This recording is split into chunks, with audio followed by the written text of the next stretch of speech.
Interesting novel story में आपका स्वागत है। पार्ट 2 चैप्टर 11 विधा का प्लान फ्लॉप।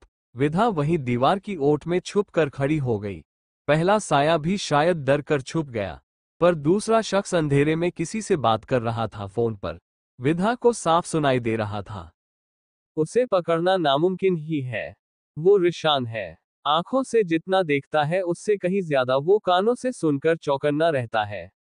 उसे शक है कि कोई है जो उसकी बातें आप तक पहुंचा रहा है, पर वो अभी तक मेरे बारे में नहीं जानता। आपको जो करना है जल्दी करिए, उस शख्स ने कहा और दूसरी तरफ से आ रही आवाज को सुनने लगा। जी मैं ध्यान रखूंगा, पर आपको भी याद रखना है। मैं देखता हूं कि रिशान इस बार कोई गलती करे और उसके खिलाफ सारे सबूत आपको भेज दूं। उस आदमी ने कहा और चुप हो गया। इस निगून अंधेरे में उस आदमी का चेहरा तो नजर नहीं आ रहा था, पर आवाज में पता चल गया था कि वो कोई लड़का ही था और रिशान के करीब ही था।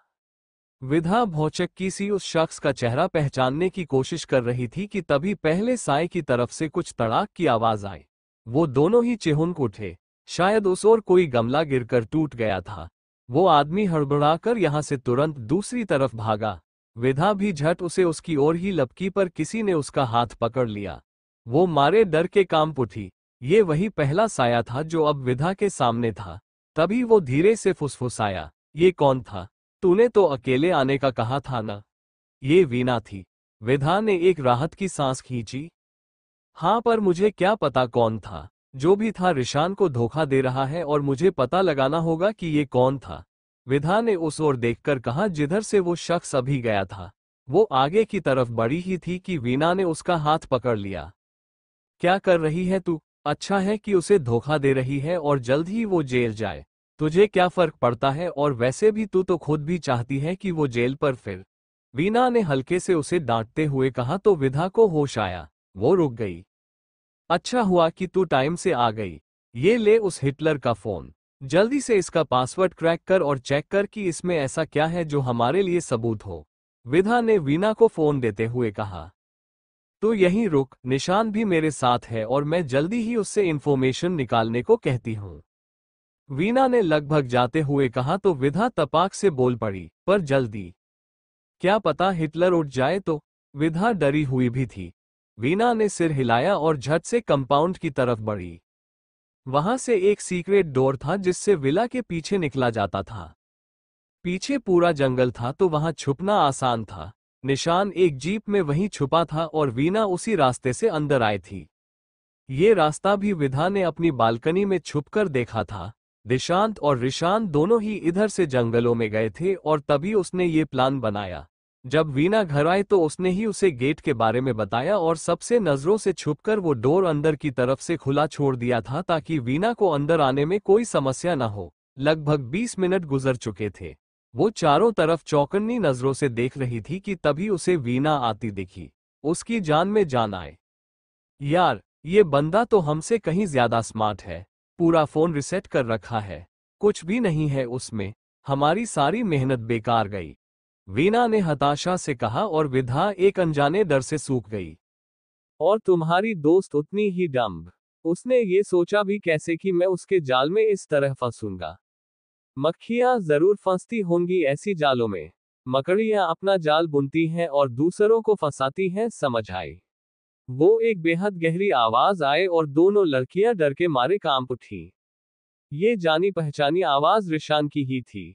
उसने वहां की सारी लाइट्स ऑन की तो विधा का सफेद पड़ चुका चेहरा देखकर हल्का सा मुस्कुरा दिया।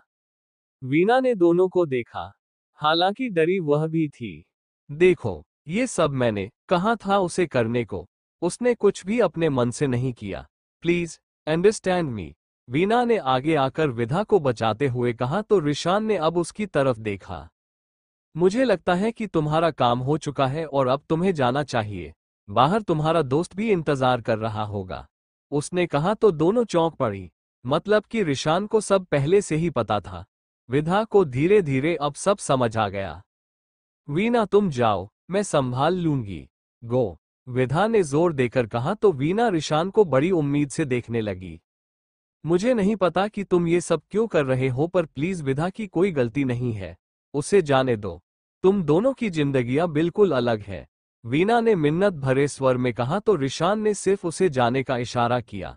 वीना भारी मन से जाने लगी। रिशान विधा को देख रहा था। क्या तुम्हें डर नहीं लगता? बार बार ऐसी बचकाना हरकतें करने से उकता नहीं जाती। बोलो, जानती हो कि मेरे दायरे से आजाद होना नामुमकिन है जब तक मैं न चाहूं। रिशान सख्ती से विधा के और करीब आते हुए बोला। विधा एकटक उसकी आंखों में ही झांक रही थी। गलत, डर लगता है पर जान खोने का नहीं। इसका कि तुम्हें सजा नहीं दिला पा रही हूं। आजाद होने का एक और तरीका है तुमसे। विधा ने भी उसी कठोरता से कहा तो रिशान ने सिर झटकते हुए अपने जबड़े भींच लिए। उसने विधा के जबड़े पकड़कर उसका चेहरा अपने बिल्कुल करीब किया और उसकी आंखों में झांकते हुए बोला, मेरी मौत तुम दोगी, क्योंकि और कोई दे नहीं सकता। बोलो। वो बस सख्ती और नफरत से उसकी आंखों में घूरती रही और रिशान उसकी आंखों में तैरती नफरत और आंसुओं के कतरों को घूरता रहा। कुछ पल बाद विधा ने रिशान का हाथ अपने गालों से हटाकर परे झटक दिया और अंदर कमरे की तरफ बढ़ गई। गुस्से में उसने पानी से भरे जग को उठाकर पटक दिया और कांच एक जोरदार शोर करके चकनाचूर हो गया। कितनी चिढ़ हो रही थी उसे। रिशान नीचे खड़ा अब भी सोच रहा था। वो जब सुबह कमरे में पहुंचा और विधा उसे देखकर एकाएक चिहुन उठी। वो तभी समझ गया था कि विधा जरूर कुछ गड़बड़ कर रही है। अब तक तो वो समझ भी गया था कि विधा चुप रहने वाली तो बिल्कुल नहीं थी। जब वो वॉशरूम में था और विधा उसका फोन चेक कर रही थी तब भी उसने दरवाजे को हल्का खिसका कर देखा था। उसके बाद विधा का वीना से मिलने की बात कहना, और वो समझ गया कि विधा वीना के साथ मिलकर ही सब प्लान कर रही थी। अभी जब विधा उसके बगल से फोन लेकर आए तो वो जाग रहा था पर बिल्कुल शांत ही रहा। पर अफसोस कि रिशान तुरंत उठकर नीचे नहीं आया बल्कि वो कमरे में ही रुक गया था। जब वीना वापस उस सीक्रेट डोर से लौट रही थी तब वो वहां पहुंचा और दूसरी साइड से मेन गेट से जाकर चेक किया कि वो था कौन। उसने जीप के अंदर वीना और निशान को देख लिया था तो वह वापस लौट आया। जैसे ही वीना विधा के पास आई वो तुरंत सामने आ गया। वो जानबूझकर विधा को ये सब करने दे रहा था ताकि अब फिर से ऐसी कोई हरकत विधा ने दोहराए। विधा चुपचाप अपने सोफे पर लेटी थी पर नींद आंखों से कोसों दूर थी। कितना कुछ सोचा था उसने पर रिशान तो उससे कहीं आगे निकला। फोन तक बिल्कुल क्लीन, हद है। एक बार तो उसे ऐसा महसूस हुआ कि वो अब फंस कर रह गई है। पर अचानक ही उसे कुछ याद आया। रिशान उस पर कितनी भी नजर क्यों न रख ले पर घर वालों से घुलने मिलने से तो कतई पाबंदी नहीं लगा सकता। बस फिर उस शख्स को ढूंढना होगा जो रिशान को धोखा दे रहा था। बस वही विधा की मदद कर सकता था। वो सोचती रही और सो गई। रिशान कमरे में आया तो विधा गहरी नींद में थी और कमरे की सारी लाइट्स ऑन थीं। उसने कड़वाहट से विधा की तरफ देखा। बाल चेहरे पर थे और सिकुड़ कर सो रही थी बिल्कुल बच्चों जैसी। कहाँ अभी इस मासूम से चेहरे पर रिशान ने अपने लिए अथाह गुस्सा और नफरत देखी थी। वो आगे बढ़ा और विधा के पैरों के नीचे कंबल से उसे ढक दिया। अनायास ही उसकी नजर पल भर को विधा के चेहरे पर ठहर ही गई। उसने झट से लाइट बंद की और खुद बालकनी में आ गया। बाहर वैसा ही अंधेरा था जैसा उसके अंदर था। वो खाली आंखों से अंधेरे को खंगालने लगा। ये अगला दिन था। विधा अभी भी सो रही थी और रिशान उठकर तैयार भी हो चुका था। वो बेड पर बैठा विधा की तरफ देख रहा था पर जब वो नहीं उठी तो खुद उसके पास आ गया और उसके कानों में फुसफुसाया, रिशान रायचंद की आज रात उसकी ही बीवी ने किया कत्ल। ये सुनते ही विधा हकबका कर उठ बैठी और रिशान दबे मुंह उसकी हरकत देखकर हंस पड़ा।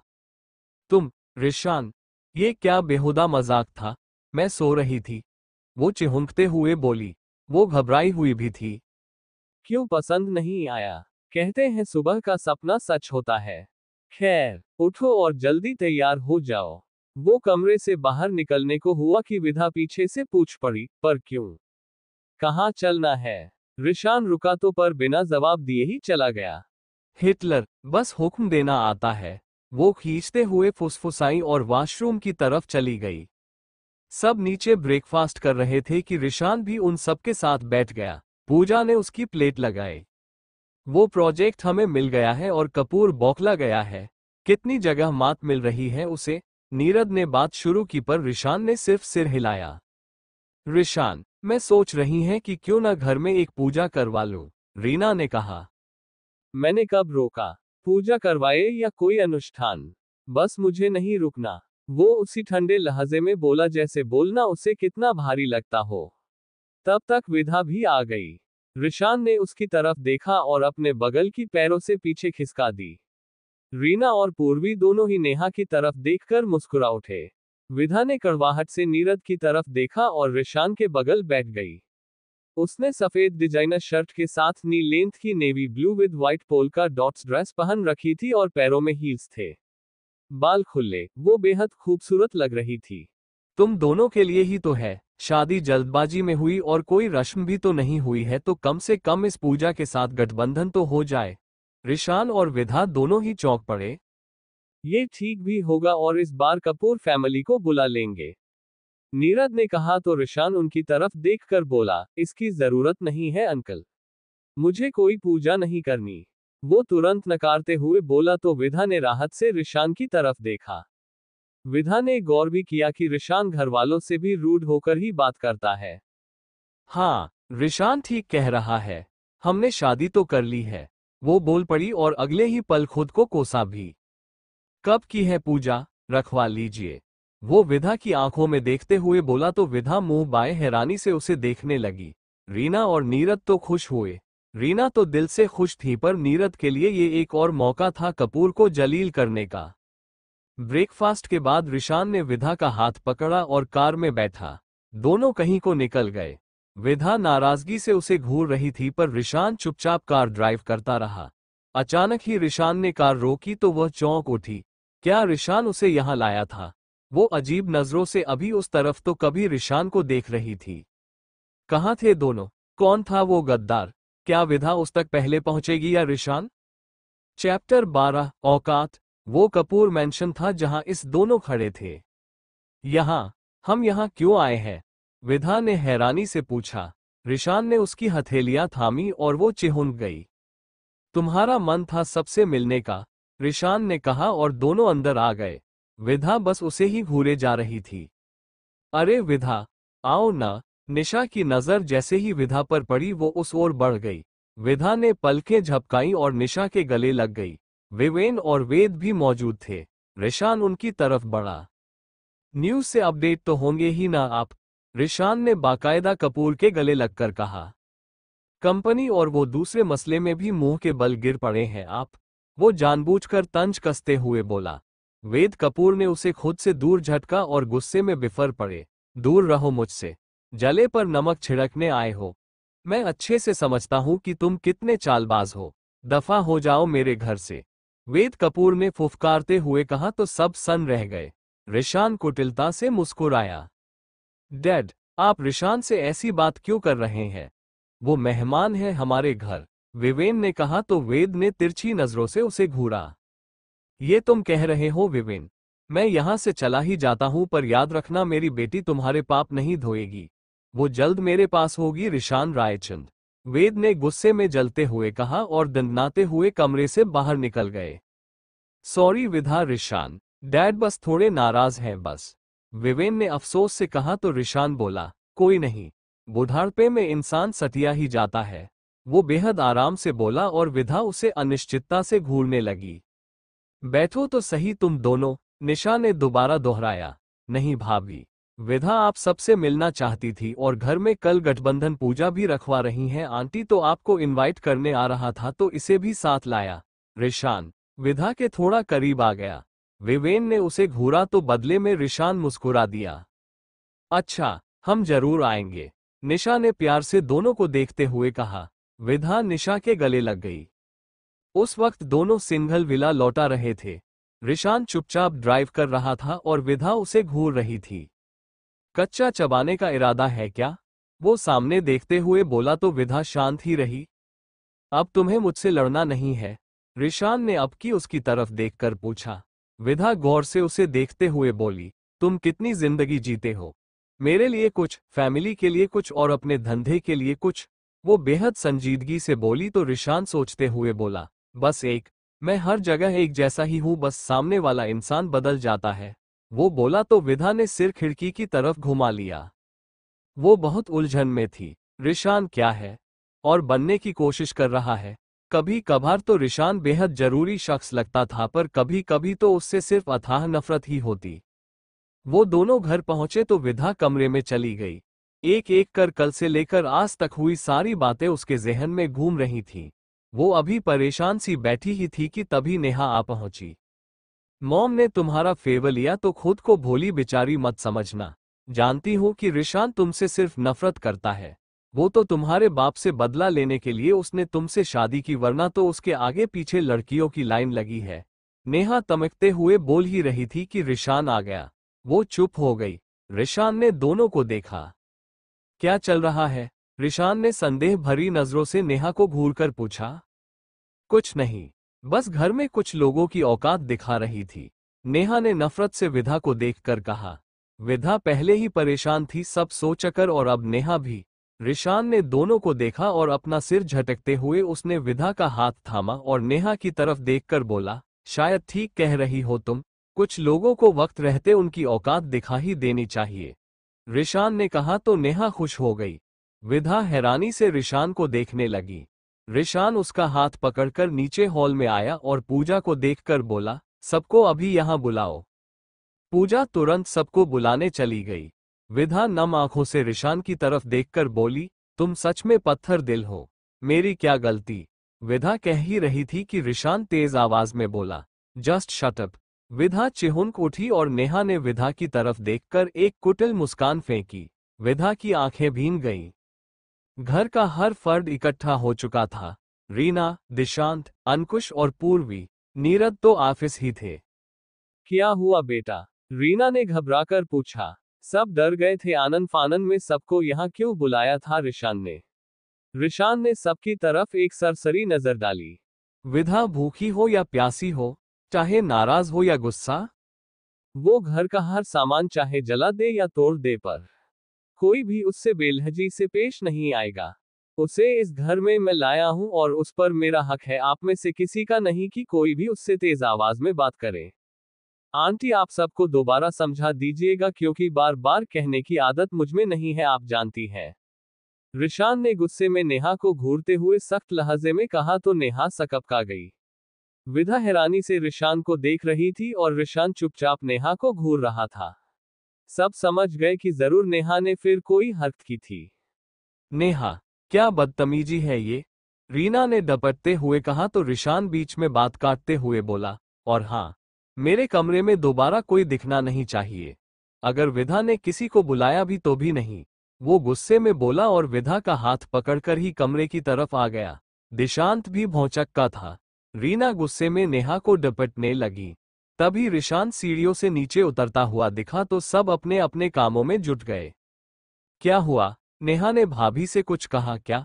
दिशांत ने रिशान से पूछा। वो छोड़, मैं कंपनी जा रहा हूं और तू कुछ देर विधा के पास जा। कपूर के यहां गया था उसे लेकर, और इसी वजह से वो परेशान है, रिशान ने कहा और बिना जवाब का इंतजार किए ही बाहर निकल गया।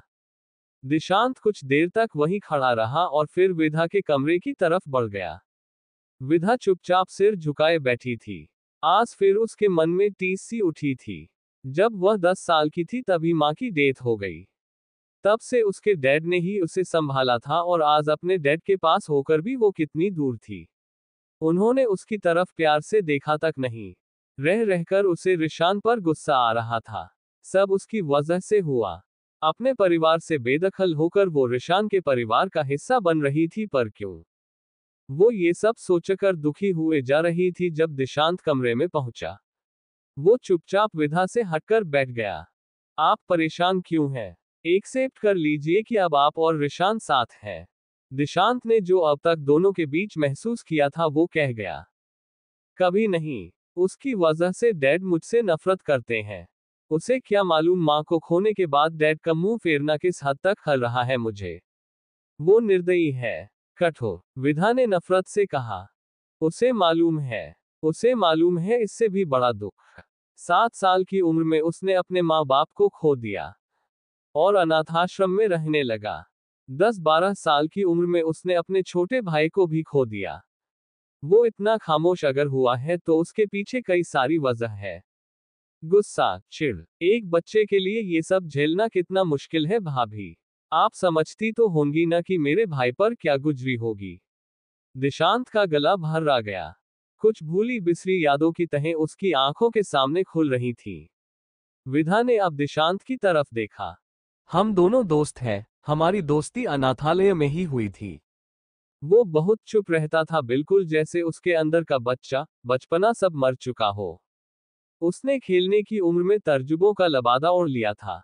उसके भाई के जाने के बाद नीरद अंकल ने ही रिशान को अपने घर ले जाने की इजाजत मांगी। रिशान के डैड उनके अच्छे दोस्त थे। कहीं से उन्हें खबर मिली तो वो रिशान के गार्जियन बनकर उसे लेने आ गए।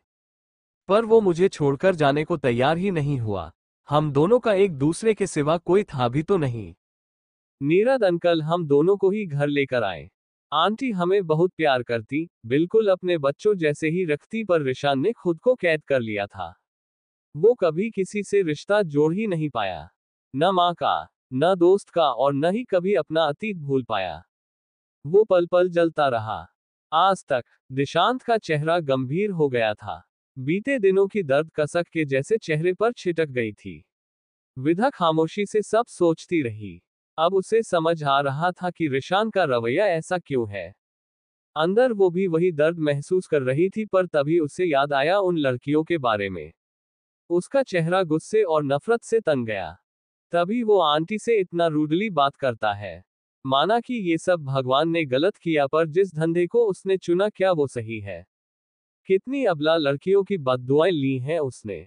जाने कितनों के अरमान खाक किए हैं उसने। मुझे दुख है रिशान के साथ जो हुआ, पर इस बात की खुंदक कोई मासूमों पर नहीं निकालता दिशांत।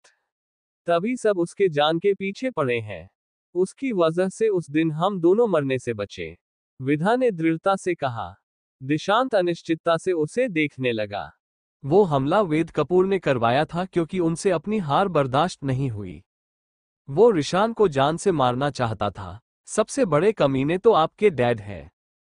वो एकाएक ही गुस्से में कह गया। विधा हैरानी से आंखें फाड़े उसे घूरते हुए हकलाए, दिशांत तू मत झूठ बोल रहे हो ना। मेरे डैड कातिल नहीं हो सकते। विधा की आंखें डबडबा गईं और उसके होंठ कांपने लगे। दिशांत अचकचा गया।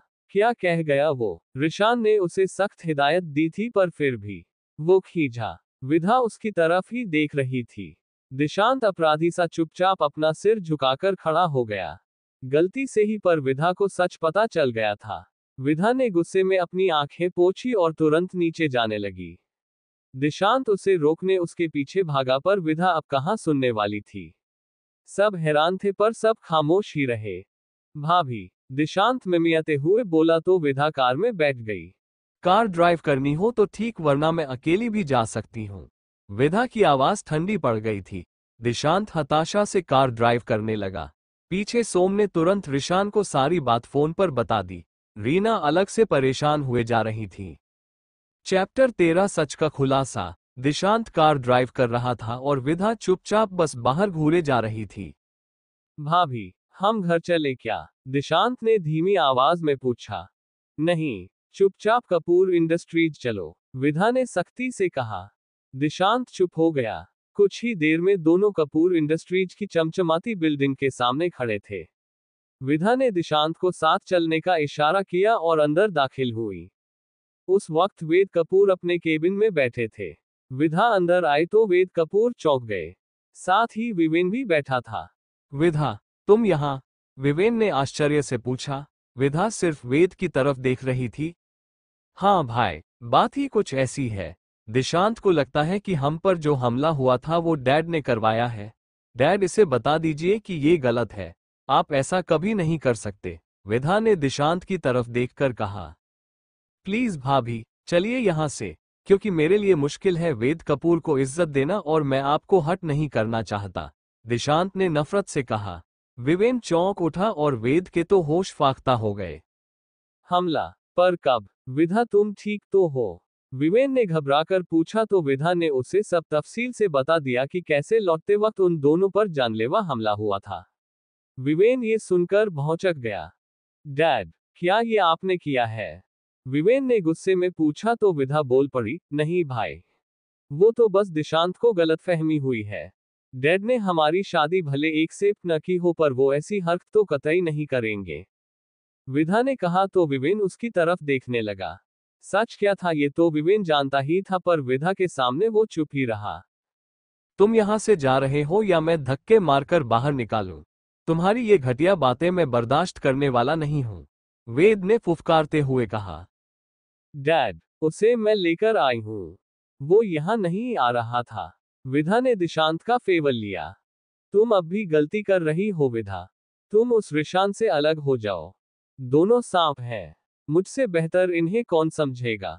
ये लोग तुम्हें मेरे खिलाफ इस्तेमाल कर रहे हैं पर तुम ये बात नहीं समझती। देखो अब जानबूझकर हम दोनों बाप बेटी में नफरत के बीज बो रहे हैं। वो रिशान दोयम दर्जे का दोगला शख्स है। वो तो नीरद ने उसे अपने घर में पनाह दी। वेद गुस्से में रिशान के खिलाफ अनाप शनाप बक रहे थे कि विधा बोल पड़ी, रिशान के बारे में कुछ भी गलत मत कहिए डैड। विधा ने सख्ती से कहा तो दिशांत ने चुप रहना ही बेहतर समझा। ओह, तो कल का आया आशिक बहुत हो गया और बाप कुछ भी नहीं। विधा बेटे समझो, मैं ऐसा नहीं कर सकता। ये तो इन दोनों की मिली भगत है ताकि तुम मुझसे नफरत करने लगो। वेद ने बात को तोड़ मरोड़ कर अपने पक्ष में खींच लिया। ओके, फिर आप बताइए कि ये झूठ है। विधा ने उनकी आंखों में झांकते हुए कहा। मैं बताता हूं ना, रिशान जैसे नहीं हो आप लोग। जिस दिन मुंह खुला तो वेद कपूर का सारा भेद खोल दूंगा समझे। दिशांत ने गुस्से में कहा और अपने जैकेट से 2-4 तस्वीरें उठाकर वेद कपूर के मुंह पर फेंक दी। ये सब हमले के बाद जब वो सब वेद कपूर से मिलने उनके फार्म हाउस पर गए थे तब की थी। विधा ने अपनी फटी आंखों से उन पर गौर किया। विवेन भी देख रहा था। वेद बुरी तरह सकपका गए और दिशांत को गुस्से में घूरने लगे। तुझे तो मैं, कहकर वेद ने दिशांत की काला पकड़ी ही थी कि विधा बीच में आ गई। उसकी आंखों में आंसू थे और हाथ में वही तस्वीरें थीं। डोंट डू दिस डैड, कितना झूठ बोलेंगे आप। ये सब आपने रिशान को जान से मारने के लिए ही किया ना? मैं भी तो साथ थी। अगर मुझे कुछ हो जाता तो?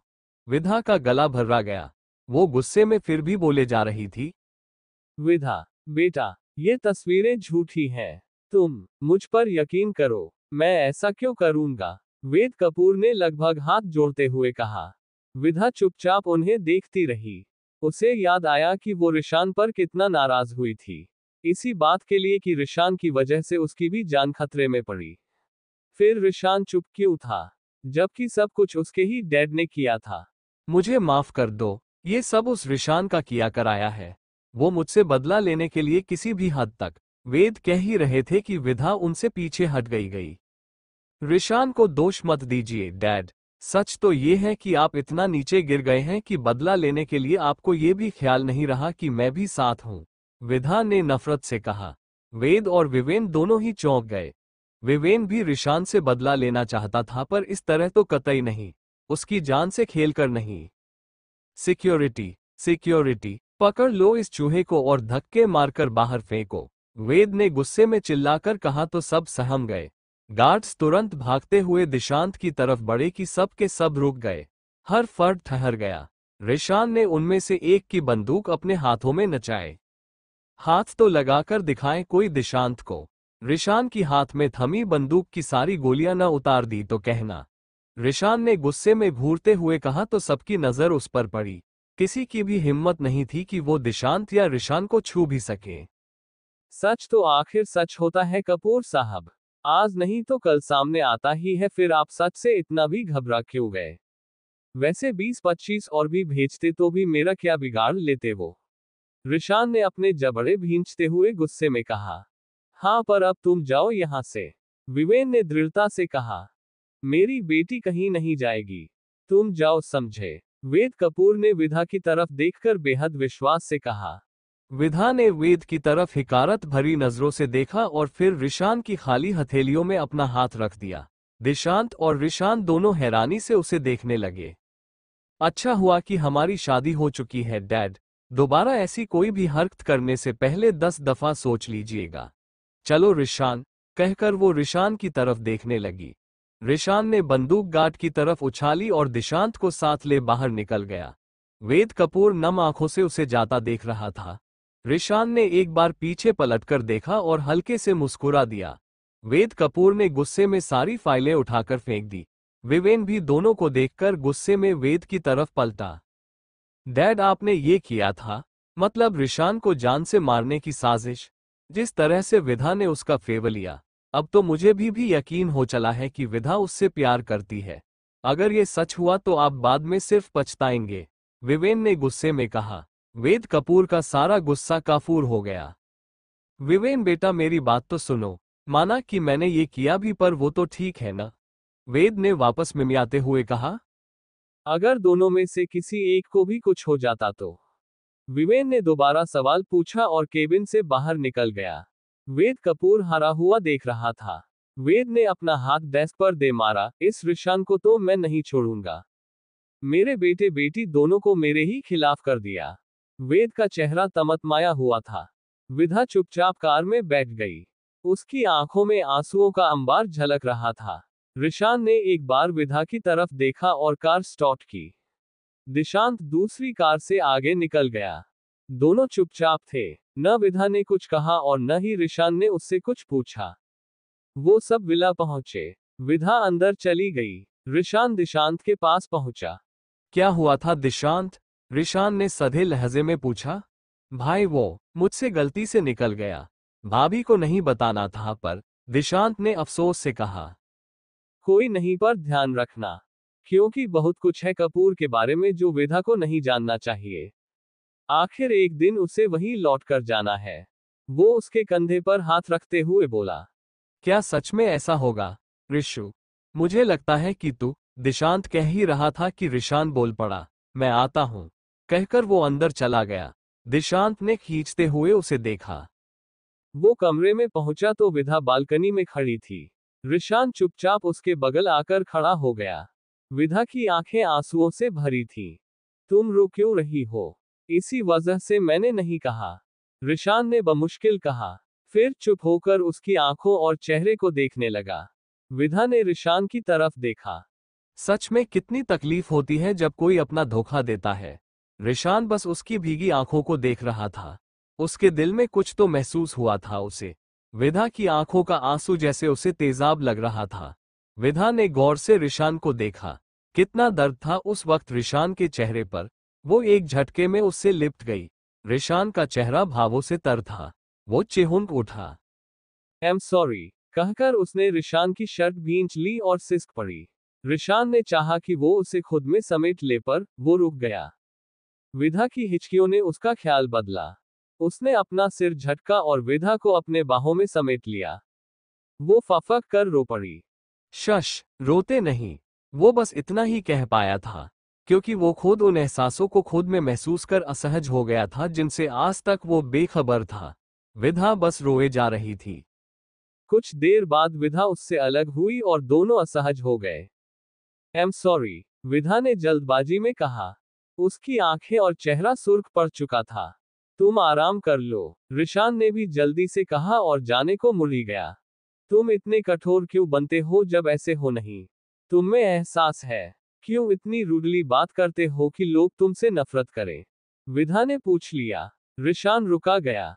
"मैं ऐसा ही हूं, पत्थर दिल। मुझमें इमोशन नहीं है, और मैं चाहता हूं कि लोग मुझसे नफरत करें।" वो कठोरता से बोला तो विधा उसके सामने आ गई। "नहीं हो तुम पत्थर दिल", विधा ने जोर देकर कहा। "मैं हूं ऐसा ही, अंधेरा हूं घना काला", वो गुस्से में विधा के करीब आकर बोला। विधा उसकी आंखों में झांकती रही निडरता से। रिशान कमरे से बाहर निकल गया। विधा उसके बारे में सोचने लगी।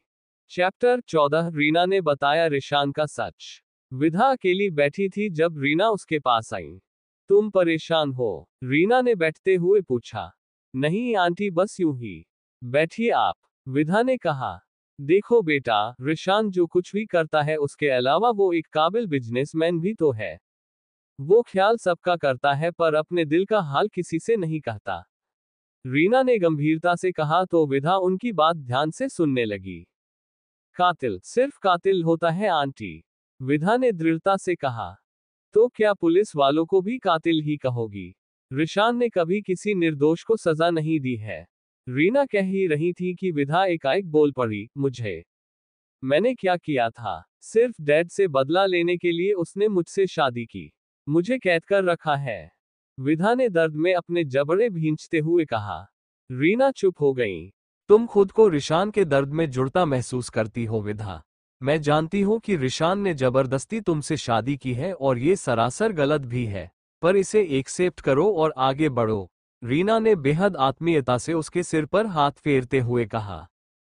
हम दोनों अलग हैं। आपने मुझे रिशान के लिए गलत चुना है। वो कोई और होगी जो रिशान को परफेक्ट करेगी, पर वो मैं नहीं हूं। बेफालतू की होप छोड़ ही दीजिए, विधा ने सख्ती से कहा और उठ खड़ी हुई। रीना मुस्कुराई। कोई भी रिश्ता अगर सच से शुरू होता है तो उसका वजूद हमेशा टिकता है। तुम्हें रिशान का एक ऐसा सच बताती हूं जिसके बारे में उसे खुद भी नहीं पता है। फैसला तुम्हारा होगा कि तुम उसे बताती हो या नहीं। मुझे तुम पर इतना भरोसा तो है ही कि तुम उसे संभाल लोगी, और उसकी लाइफ में आने वाली खास लड़की तुम ही हो विधा। रीना ने आत्मविश्वास से कहा तो विधा अनिश्चितता से उन्हें देखने लगी। आप ये कैसे सोच सकती हैं? मतलब जिस रिश्ते की कहीं से जरा भी होप नहीं है उस पर आप भरोसा जता रही हैं। मुझ पर? पहली बात तो आपको बता दूं कि ये कोई रिश्ता नहीं बल्कि कैद है, जिसे रिशान ने अपने लिए खुद चुनी है और मुझ पर थोपी है, पर तकलीफ हम दोनों ही सही रहे हैं। और कैद में कैदी कब तक रहते हैं? एक दिन तो जेल से रिहा होना ही है, विधा कठोरता से बोली। रीना मुस्कुरा उठी। अच्छा, फिर तो कैद में कई कैदी आजीवन कारावास भी भोगते हैं, जिनकी आखिरी सांस तक जेल में ही चलती है। रीना ने मुस्कुराकर कहा तो विधा निरुत्तर हो गई। खैर, आज नहीं पर बाद में जरूर एहसास होगा कि मैंने कितना सही फैसला लिया था। जो सच तुम्हें बताने जा रही हूं वो बेहद अहम है और तुम रिशान की पत्नी हो। तुम्हारा जानना जरूरी भी है। रीना ने कहा तो विधा ने गुस्से में मुंह फेर लिया। आप मुझे क्यों बता रही हैं? मुझे कुछ भी नहीं सुनना। हमारा कोई रिश्ता नहीं है, समझी आप? विधा ने सख्ती से कहा। रिशान अनाथ नहीं है। इस जायदाद पर उसका भी हक है। नेहा ने जो कहा कि वो भले ही इस घर का बेटा हो पर जायदाद उसे नहीं मिलेगी, ये गलत है। वो इस घर का ही बेटा है। हमने उस पर कोई एहसान नहीं किया है। रीना ने कहा तो विधा चौंक उठी। क्या मतलब इसका? क्या रिशान नीरज सिंघल का बेटा है? विधा बुरी तरह चौंक उठी थी। नहीं, कहकर रीना ने विधा को एक तस्वीर दी। उसमें एक औरत अपने नवजात बच्चे के साथ बैठी थी। बगल ही उस औरत का पति भी खड़ा था। विधा गौर से उस तस्वीर को देखने लगी। कौन है ये? क्या रिशान के माँ पापा? वो हैरान रह गई। हाँ, सालों पहले ही नीरज के छोटे भाई कविश सिंघल ने उनसे अलग होकर अपनी नई जिंदगी शुरू की थी। कविश इस धंधे में नहीं आना चाहता था। उसने बहुत कोशिश की लेकिन पापा ने उसे जबरन इस धंधे में धकेल ही दिया। आखिरकार उकता उकता कर वो घर छोड़कर चला गया तो फिर कभी नहीं लौटा। उसने और नीरा ने शादी कर ली और फिर रिशान हुआ। उन्होंने ही डाक के जरिए मुझे ये इकलौती तस्वीर भेजी थी। हमें पता नहीं मालूम था उनका, वरना घर लेकर वापस लौटते, पर कविश कभी लौटना ही नहीं चाहता था। रीना ये कहकर चुप हो गई। विधा हैरान थी इतने बड़े खुलासे को जानकर। पर रिशान तो रायचंद लिखता है अपने नाम के आगे। वो हकलाते हुए बोली। वीरेंद्र सिंघल नीरज और कविश के पापा थे, जो पहले से ही एक स्थापित माफिया थे। उनका पूरा गैंग था, पर कविश को कभी रास नहीं आया ये सब। अंशा रायचंद, दोनों की माँ वो रायचंद थी। कविश ने अपनी पहचान ही बदल दी थी। सिंघल सरनेम न इस्तेमाल कर वो अपनी माँ का सरनेम कविश रायचंद यूज करता था। तभी रिशान को आज तक पता ही नहीं चल पाया। अंशा माँ भी कविश के साथ चली गई थी। नीरज और पापा यहाँ थे। अंशा माँ को भी ये सब नहीं पसंद था, रीना ने बताया। विधा का दिमाग ठप पड़ चुका था। जो रिशान आज खुद को इस धंधे में तन मन से झोंक चुका था, उसी के पापा ने कभी इस धंधे से छूटने के लिए बगावत की थी। कितना बड़ा सच रिशान से आज तक छुपा हुआ था, ये सोचकर ही वो सिहर उठी। कितने राज छुपे थे। हमें पता चला कि कविश, नीरा और अंशा माँ का किसी ने बेरहमी से कत्ल कर दिया है, पर हमारे वहां पहुंचने तक देर हो चुकी थी। रिशान को किसी दोस्त ने अपने यहाँ रख लिया था। नीरज पागलों की तरह रिशान को ढूंढते रहे पर वो नहीं मिला। उस वाकये को गुजरे 5-6 साल बीत चुके थे। एक दिन मुंबई के ही किसी अनाथालय में नीरज ने चीफ गेस्ट के तौर पर शिरकत की। वहां पर उन्होंने रिशान को देखा। एक बारगी तो वो खुद भी चौंक उठे थे। पूरी डिटेल निकलवाने के बाद वो श्योर हो गए थे कि रिशान ही उनके भाई कविश का बेटा है। तभी उसे घर लेकर आए और एक बेटे का दर्जा दिया। रीना ने अब तक छुपी सबसे बड़ी छुपी सच्चाई बताई तो विधा के हैरानी का पारावार न रहा।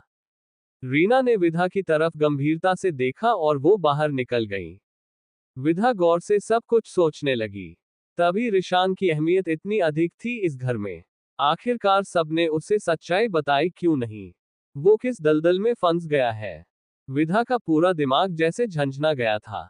वो अपना सिर पकड़कर बैठ गई। शाम ढल रही थी और रिशान सूनी निचाट सड़कों पर खड़ा खाली आंखों से देख रहा था। साथ ही दिशांत भी था। तभी उसका फोन बजा। उसने फोन उठाया तो एक मैसेज पड़ा था। वो थोड़ा चौंका। इस वक्त अंकल ने मुझे इस वक्त क्यों बुलाया है कंपनी? रिशान एकाएक बोल पड़ा। दिशांत उसकी तरफ देखने लगा। क्या हुआ, सब ठीक है ना? दिशांत ने पूछा। तू घर जा, मैं कंपनी होकर आता हूँ। अंकल ने तुरंत बुलाया है, कहकर रिशांत सीधे कंपनी की तरफ निकल गया। दिशांत भी घर की तरफ निकल ही रहा था कि तभी सामने से अचानक एक स्कूटी आ गई और उसने एकाएक अपनी कार रोकी। वो गुस्से में कार से बाहर आया और स्कूटी से गिरी लड़की पर भड़क गया। पापा की परी जी, क्या आप मुझे बताने का कष्ट करेगी कि आप अपने दोपहिया खिलौने के साथ सड़क पर क्यों खेल रही थी? अच्छा खासा बंदा मरते मरते बचा।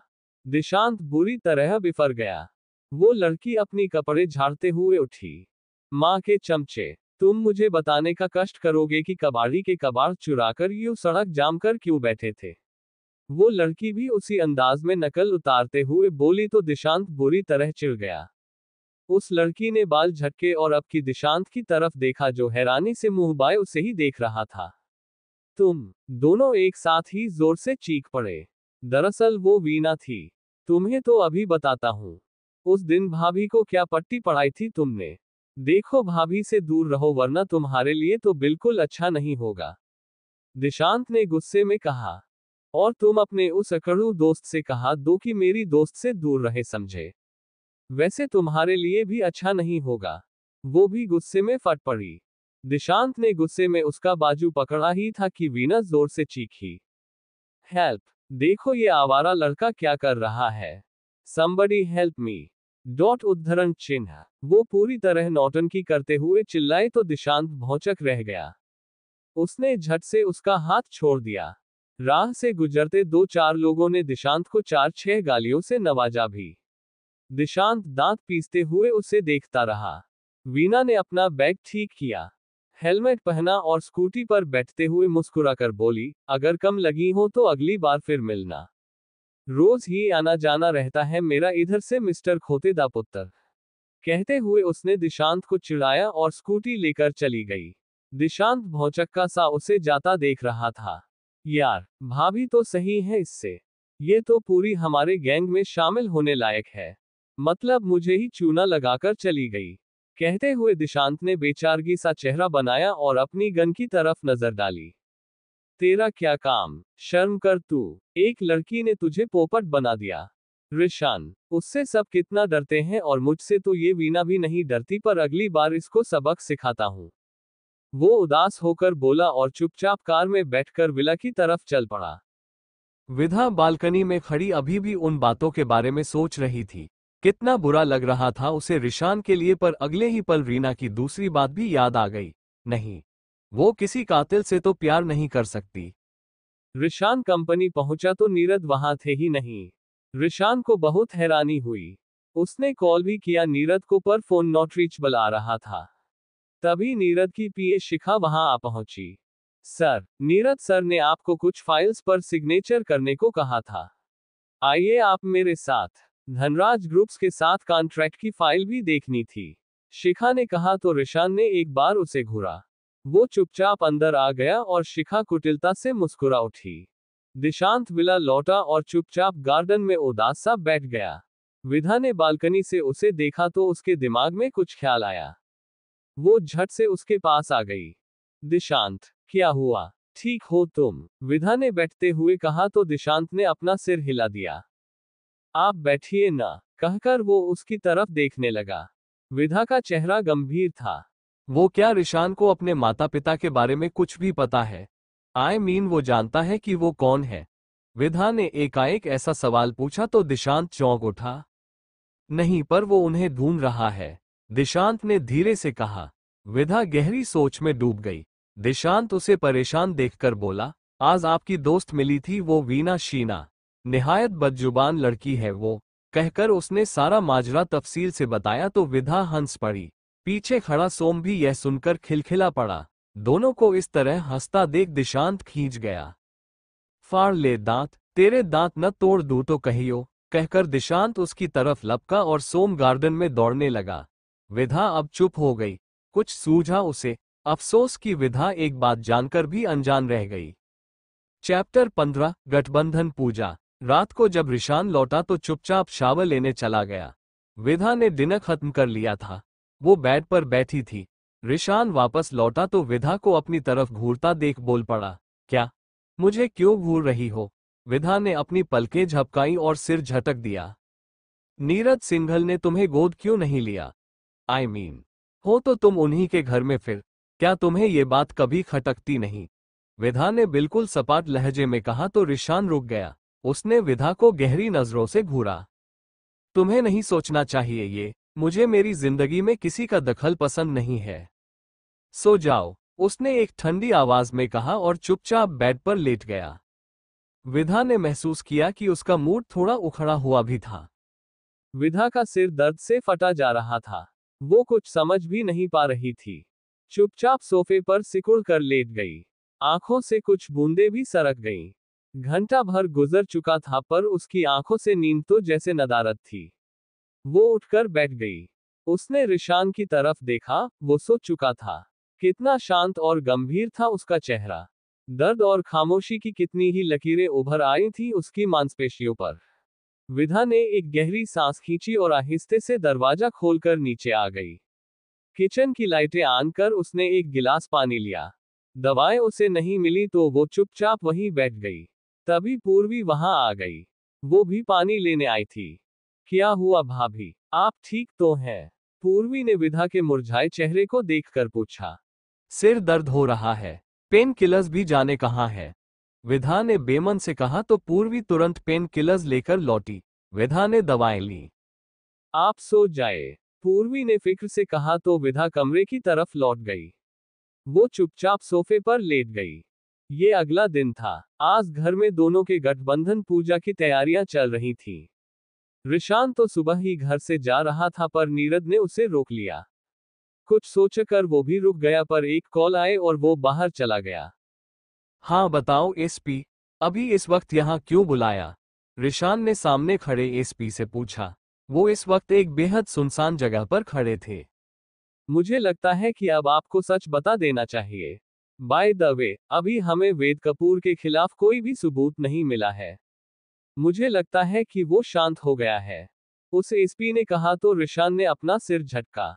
नहीं, वो जरूर कुछ करने वाला है पर क्या, ये आइडिया नहीं है अभी। उसके बेटे और बेटी को उसके खिलाफ कर दिया है मैंने जाने अनजाने, वो तिलमिला उठा है। रिशान ने कुछ सोचकर कहा। पर कब तक? आप अपनी सच्चाई कब तक छुपाएंगे? एसपी ने रिशान से पूछा तो वह कुछ देर तक चुप हो गया।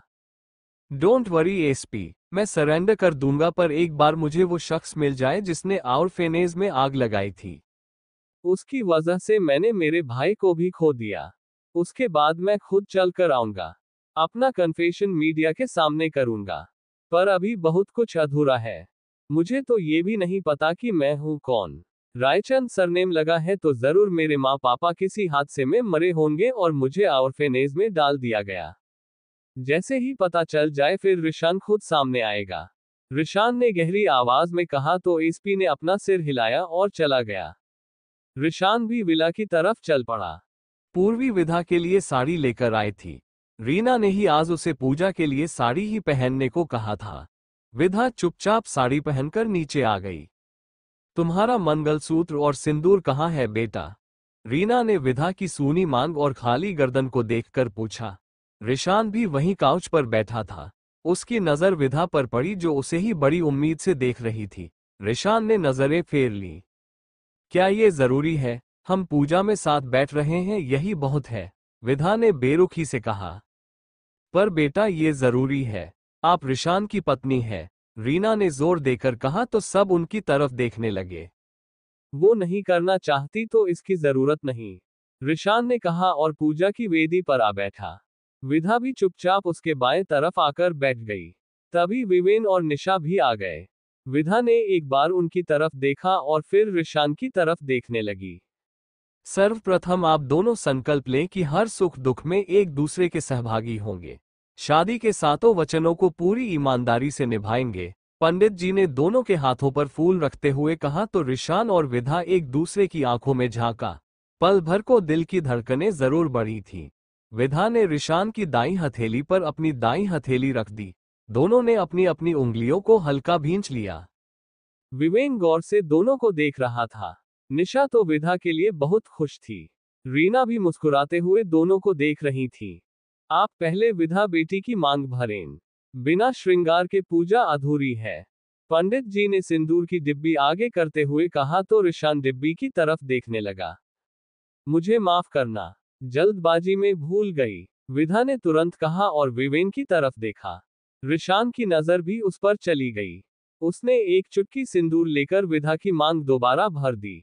विधा ने अपने जबड़े भींच लिए और विवाह का पवित्र मंगलसूत्र। पंडित जी ने दोबारा पूछा तो विधा घबरा गई। उसे याद आया कि वो मंगलसूत्र तो उसने खुद अपने हाथों से ही तोड़ डाला था और रिशान ने अपने पैरों तले उन्हें बेरहमी से कुचल दिया था। ये लो रिशान बेटा, विधा को ये भी पहना दो। रीना ने गहरी मुस्कुराहट खींचकर मंगलसूत्र रिशान के हाथों में रखते हुए कहा तो विधा और रिशान दोनों ही चिहुन उठे। रिशान ने मंगलसूत्र विधा को पहनाया। पूजा फिर शुरू हुई। गठबंधन करने को रीना ही आगे आई। उन्होंने विधा के सिर लाल रंग की चून डाली और उनके ही मंगलसूत्र की टूटी मोतियों को आंचल के छोर में फूलों और अक्षत के साथ रखकर बांध दिया। उन्होंने प्यार से विधा के सिर पर हाथ फेरा। मैं तुम दोनों का रिश्ता टूटने कैसे दे सकती हूँ बेटा? जब तक तुम दोनों खुद अपना रिश्ता संभालने लायक नहीं होते, तब तक ये जिम्मेदारी मेरे सिर है। तुम्हारा रिश्ता तुम्हें हमेशा तुम्हारे जुड़े हुए मंगलसूत्र सा नया मिलेगा मेरे पास। रीना ने धीरे से विधा के कानों में फुसफुसाकर कहा और उठ खड़ी हुई। गठबंधन पूजा खत्म हुई। चूंकि यहाँ विवेन और निशा मौजूद थे तो दोनों ने सबके पैर एक साथ ही छूकर आशीर्वाद लिए। रीना ने दोनों हमेशा साथ रहने का आशीर्वाद दिया। वो बेहद खुश थी। तब तक नीरद भी आ गए। रिशान ने पहली बार जाने अनजाने ही नीरद के पैर छुए। विधा तो गुस्से से तिलमिला उठी पर सिर्फ विवेन की वजह से चुप पड़ गई। विवेन ने विधा के माथे को चूम लिया और प्यार से उसके सिर पर हाथ फेरते हुए बोला, तूने जो किया वो सब माफ, हमेशा खुश रह मेरी बहना। विधा की आंखें नम हो गईं। वो उसके गले लग गई। थैंक यू भाई, उसने कहा तो विवेन मुस्कुरा उठा। वो रिशान की तरफ चला गया। निशा ने अब विधा को गले लगाया और उसके गाल को प्यार से छूते हुए बोली, रीना आंटी बहुत अच्छी है, वरना कोई अपने सगे बेटे को भी इतना प्यार नहीं करता। मैं तुम्हारे लिए बहुत खुश हूं विधा। तुम्हें रिशान जैसा पति और रीना जैसी मां मिली है। निशा बेहद खुश थी। विधा ने एक बार रिशान की तरफ देखा, जिसकी वजह से उसके भाई भाभी इतने खुश हुए जा रहे थे, जिसके रिश्ते को लेकर सब इतने उत्साहित थे। वो रिश्ता खोखला था। दोनों को इस रिश्ते में कोई दिलचस्पी नहीं थी। विधा फीकी मुस्कान से हंसी। विवेन रिशान के पास पहुंचा जो अभी दिशांत के साथ खड़ा था। रिशान ने उसकी तरफ देखा। आई एम सॉरी रिशान, तुम्हारी भी तो दो बहनें हैं, तुम समझ सकते हो कि अगर वो कोई इतना बड़ा फैसला एकाएक ले तो तुम पर क्या गुजरेगी। मैं बस उसके लिए परेशान था। उसने जब से होश संभाला है बस एनजीओ और लोगों की मदद ही करती आई है। बिल्कुल भोली है और छोटी है तो फिक्र हमेशा रहती है।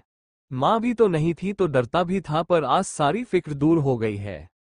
मान गया कि तुम्हारे परिवार में मेरे बहन को वही अपनापन मिलेगा। वो थोड़ी चुलबुली है, उसका ध्यान रखना।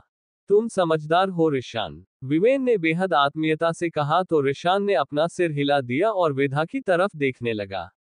वो अभी निशा और वीना से घिरी थी, हंस रही थी। वीना भी अभी तुरंत ही आई थी, खास विवेन के कहने पर, वरना उस रात के वाकये के बाद से तो उसने पलटकर गेट भी नहीं देखा था।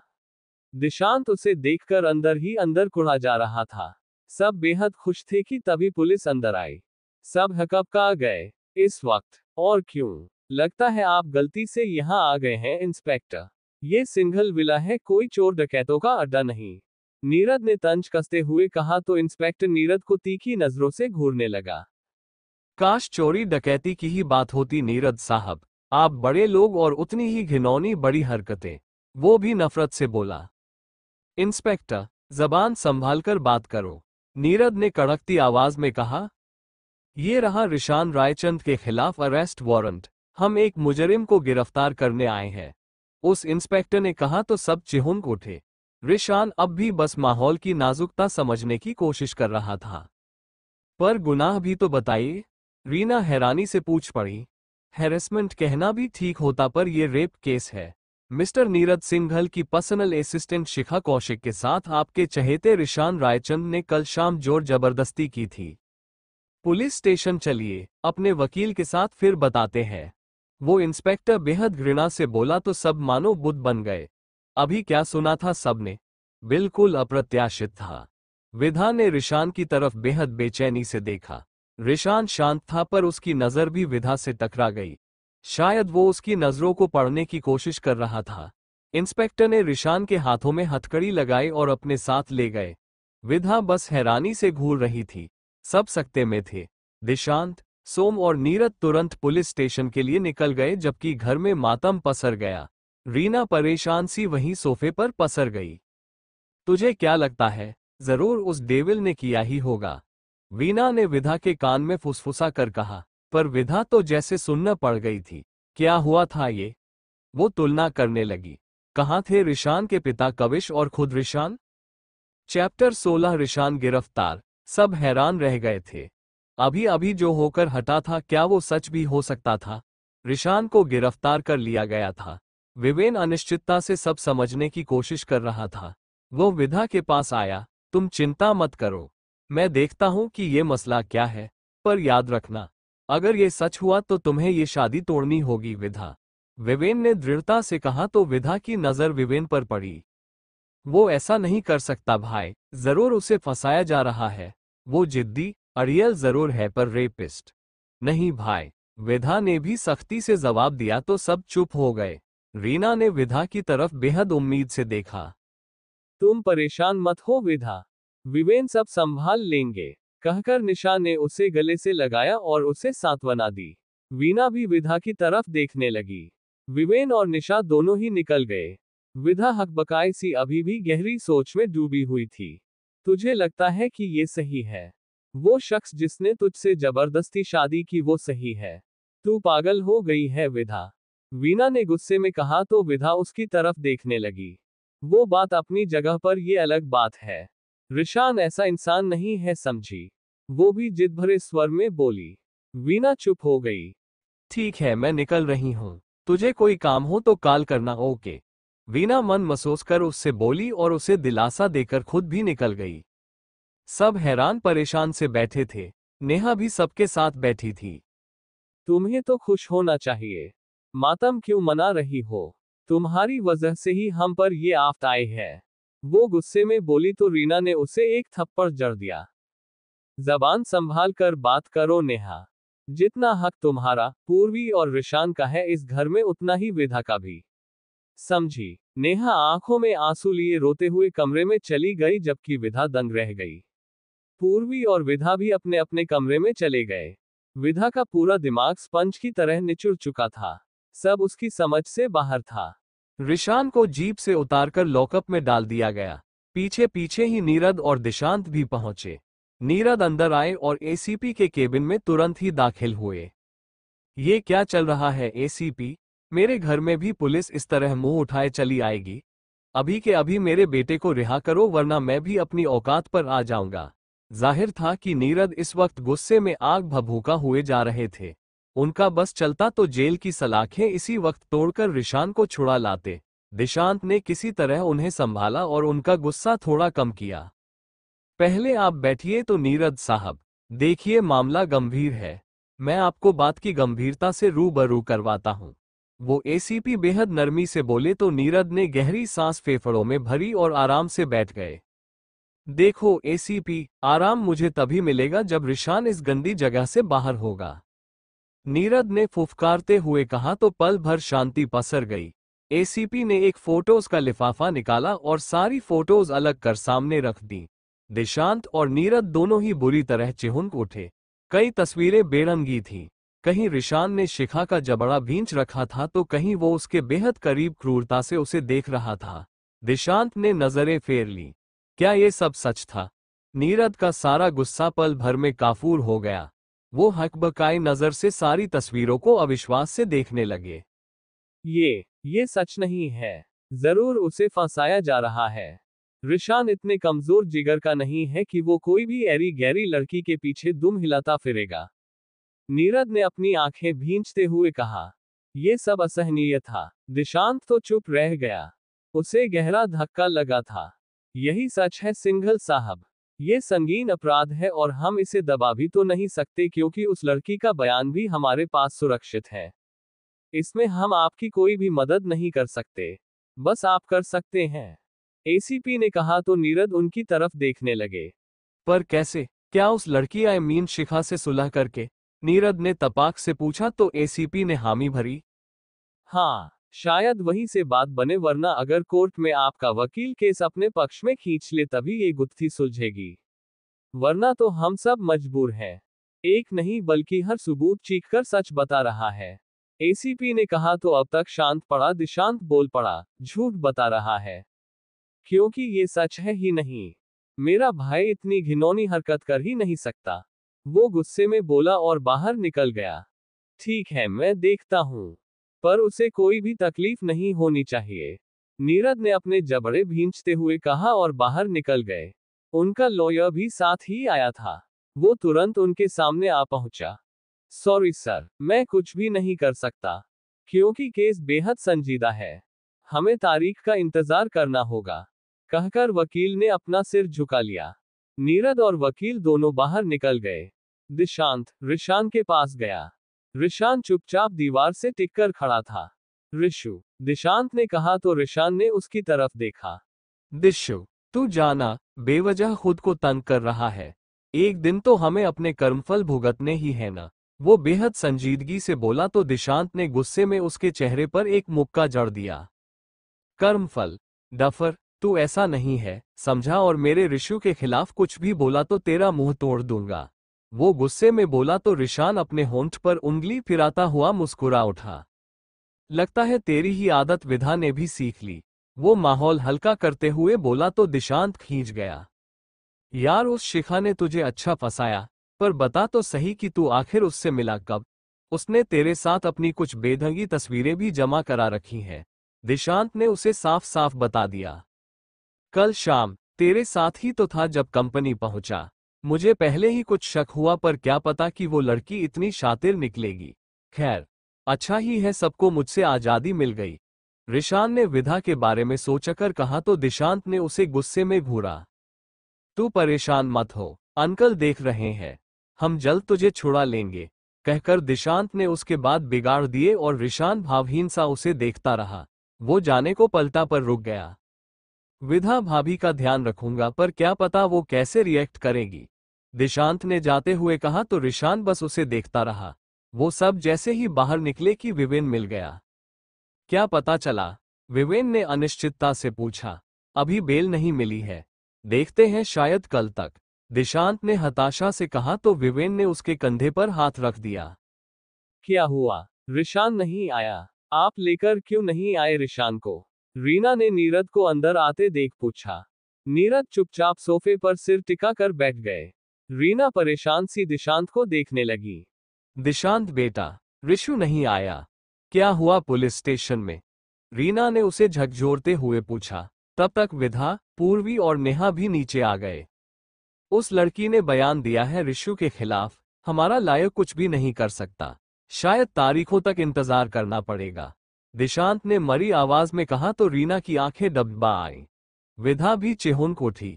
उसे यकीन था कि वो लोग रिशान को लेकर जरूर लौटेंगे।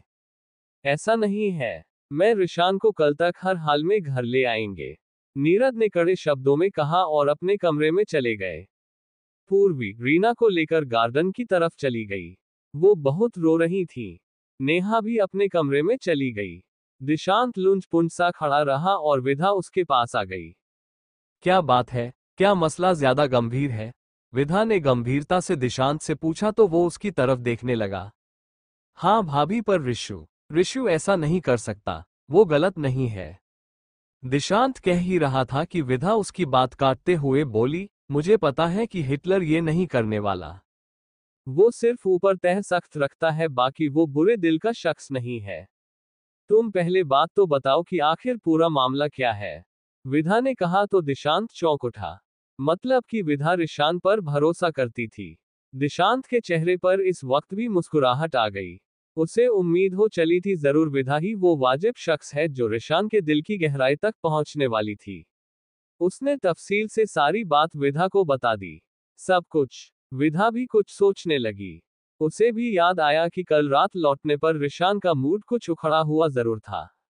डोंट वरी दिशांत, ये सब ठीक हो जाएगा, विधा ने धाधस बंधाते हुए कहा और खुद ऊपर की तरफ चली गई।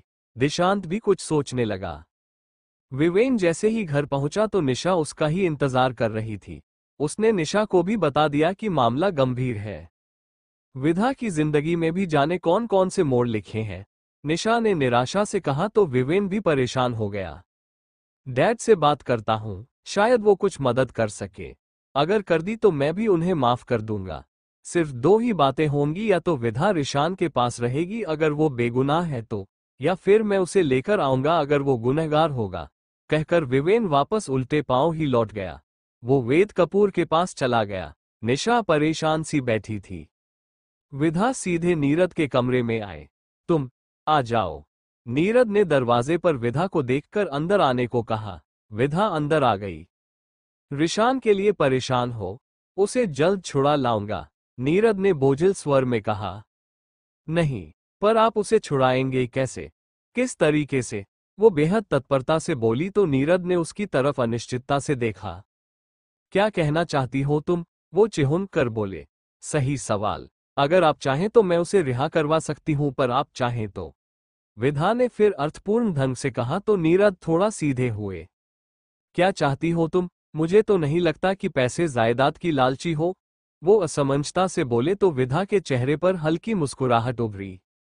बिल्कुल सही समझा आपने, बस एक ही चीज जो वक्त पर बता दूंगी, पर अभी आपको सिर्फ मेरी बात माननी होगी, विधा ने रहस्यमय अंदाज में कहा तो नीरद हैरानी से उसे देखने लगे। क्या करने वाली हो तुम? तुम छोड़ दो, क्योंकि ये बहुत पेचीदा केस है। अगर सुलह के बारे में सोच रही हो तो भूल जाओ, क्योंकि उस कमबख्त लड़की ने अपनी जान के खतरे को लेकर हम सब पर एफआईआर दर्ज करवाई है, और पुलिस भी उसकी सुरक्षा में है। ऐसे में कुछ भी करना मतलब मीडिया को मिर्च मसाला देना और अपने पैरों पर कुल्हाड़ी मारना है। पर उसे सबक तो सिखाकर ही रहूंगा, बेवकूफ लड़की, नीरद ने खींचते हुए कहा तो विधा हल्का सा मुस्कुरा उठी।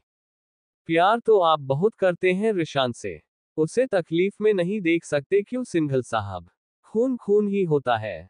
सही कहा ना, विधा ने फिर अर्थपूर्ण ढंग से कहा तो नीरद सकपका गए। वो उसका चेहरा ताकने लगे। क्या मतलब खून? वो हड़बड़ाकर बोले। जानते ही होंगे आप, और अब मैं भी जानती हूँ। ऋशान रायचंद क्यों है? आपने उसे ही अपने अंपायर का इकलौता वारिस क्यों बना रखा है? अंशा रायचंद को तो जानते ही होंगे ना आप? वो बोली तो नीरद हकबका कर खड़े हो गए।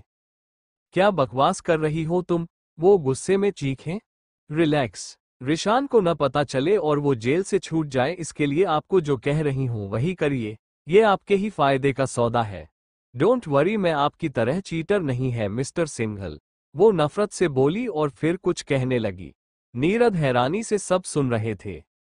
चैप्टर 17 विधा की शर्त। नीरद हैरानी से विधा को देख रहे थे। विधा बिल्कुल शांत थी। क्या है तुम्हारी शर्त? नीरद ने एकाएक ही उससे पूछा। मेरा और ऋशान का डाइवोर्स, फिलहाल इसकी ही तैयारी कीजिए, विधा ने कहा और कमरे से बाहर निकल गई। नीरद भौंचक रह गए। टीवी पर यह न्यूज बार बार फ्लैश हो रही थी। ऋशान को हर तरह से दोषी ठहराया जा रहा था। वेद कपूर अपने केबिन में बैठे ये सब देख रहे थे कि तभी विवेन भी वहां आ पहुंचा। डैड, विवेन ने कमरे में इंटर करते हुए कहा तो वेद कपूर गुस्से में उठ खड़े हुए। देख रहे हो, करवा आए इस रेपिस्ट के साथ मेरी बेटी का गठबंधन। मैंने पहले ही कहा था कि वो रिशान अच्छा शख्स नहीं है, पर मेरी एक गलती को मानकर तुमने उसे मसीहा बना दिया। हम मीडिया को क्या जवाब देंगे? क्या कहेंगे कि हमने विधा को किसी भी ऐरे गैरे को सौंप दिया? वेद कपूर गुस्से में बिलबिला उठे। विवेन कुछ पल चुप रह गया। बात सही भी थी, पर इसके दो पहलू हो सकते थे, या तो रिशान दोषी था या फिर निर्दोष। प्लीज डैड, एक बार विधा के लिए समझने की कोशिश करिए। मुझे लगता है कि रिशान और विधा दोनों सच में एक दूसरे से प्यार करते हैं। शादी छुपकर करने का एक बड़ा रीजन भी तो है ना। अगर हमें पता होता तो हम कभी सिंगल परिवार में अपनी विधा को भेजते। विवेन ने समझाने की दोबारा कोशिश की। वेद कपूर ने उसे तिरछी नजरों से घूरा। मुझे बकवास मत बताओ विवेन। तुम जिस धंधे की ऊपरी सतहों को मात छूकर लौटे हो, मैंने उसकी गहराई छानी है, समझे? मुझे पता है कि वो मुझसे बदला लेने के लिए किस हद तक गिर सकता है। वेद ने गुस्से में भड़कते हुए कहा तो विवेन थोड़ा शांत हुआ। ओके, अगर रिशान दोषी नहीं साबित हुआ तो आप उससे माफी मांगेंगे, और अगर दोषी हुआ तो वो माफी के साथ विधा को भी लौटा कर जाएगा। मंजूर है आपको? विवेन ने कहा तो वेद कपूर बिल्कुल चौंक उठे। मंजूर है, पर तुम मुझसे ज्यादा यकीन उस लड़के पर कर रहे हो। वेद कपूर ने झुंझलाकर तल्ख लहजे में कहा तो विवेन ने अपना सिर झटक दिया। नहीं, मैं बस विधा के भरोसे पर यकीन करना चाहता हूँ डैड। विवेन ने कहा तो पल भर को सन्नाटा पसर गया। सोम और विधा साथ जा रहे थे। सोम ने पुलिस स्टेशन के सामने कार रोक दी। विधा ने एक गहरी सांस खींची और अंदर आ गई। थोड़ी ही देर बाद वो रिशान के सेल के सामने थी। रिशान सिर झुकाए बैठा था। भाई, भाभी आई हैं। विधा चुपचाप खड़ी थी और रिशान ने भी ऊपर नहीं देखा तो सोम ने कहा। वह चुपचाप बाहर चला गया। रिशान ने एक गहरी नजर विधा पर डाली। वो उसे ही एकटक देख रही थी। तुम आजाद नहीं हो, समझी? रिशान ने वापस अपने अंदाज में कहा तो विधा के चेहरे पर हल्की मुस्कुराहट तैर गई। हिटलर, वो धीरे से फुसफुसाए, यहाँ क्यों आए हो? देखने की मैं जेल के अंदर कैसे रुका हूँ। वो हमेशा की तरह उस पर तंज कसते हुए सख्ती से बोला तो विधा भी कठोर चेहरे से उसे देखने लगी। तुम मुझे बताओगे कि कल क्या हुआ था? पूरी बात। विधा ने उसकी सारी बात नजरअंदाज करते हुए कहा तो रिशान ने हैरानी से अपनी भौहें सिकोड़ ली। भूल रही हो कि तुम मुझसे नफरत करती हो और मैंने तुमसे जबरन शादी की है, वो उसे याद दिलाता हुआ अनिश्चितता से बोला। पर मुझे याद है कि ये आरोप तुम पर झूठे लगे हैं। हिटलर ऐसा नहीं कर सकता। वो तत्परता से बोली। रिशान उसकी आंखों में झांकने लगा। क्या वो सच में उस पर भरोसा करने लगी थी? दोनों पल भर को एक दूसरे की आंखों में अपना अपना ही अक्स ढूंढने लगे। रिशान को याद आने लगा कल शाम का वो मंजर। फ्लैशबैक। रिशान नीरद के केबिन में आया तो नीरद नदारद थे। वो जैसे ही केबिन से जाने को पलटा कि शिखा उसके बिल्कुल सामने आ गई। नीरद सर, एक अर्जेंट मीटिंग में बिजी है, आप साइन कर दीजिए। वो अजीब लहजे में बोली तो रिशान तुरंत मेज पर रखी फाइल्स को खोलकर पढ़ने लगा। ये तो पुरानी फाइल्स है, उसने फाइल मेज पर पटकते हुए कहा तो शिखा भागकर उसके पास आ गई। मैं ढूंढती हूँ, कहकर वो रिशान के बिल्कुल करीब आ गई। रिशान तुरंत पीछे हट गया। अंकल से मैं बात कर लूंगा, कहकर वो केबिन से बाहर निकलने को हुआ ही था कि शिखा पीछे से भागकर उससे लिपट गई। रिशान चिहुन को उठा। Sir, I love you. मैं आपसे बहुत प्यार करती हूँ सर। प्लीज आप मुझसे शादी कर लीजिए। मैं आपके लिए पागलपन की हद तक प्यार करती हूँ। शिखा लगभग मिन्नाते हुए बोली तो रिशान को जबरदस्त झटका लगा। उसने शिखा को पीछे झटका तो वो बुरी तरह लड़बड़ा गई। What nonsense, have you lost it? Just stay away to me. Damn it! Rishan गुस्से में अपनी जलती आंखों से उसे घूरते हुए चीखा। शिखा सहम गई। Please try to understand. I really love you. कहकर वो दोबारा रिशान की तरफ बढ़ी पर रिशान ने एक चमाट खींचकर उसे जड़ दिया। शिखा बुरी तरह घबरा गई। उसे इसकी उम्मीद तो कतई नहीं थी।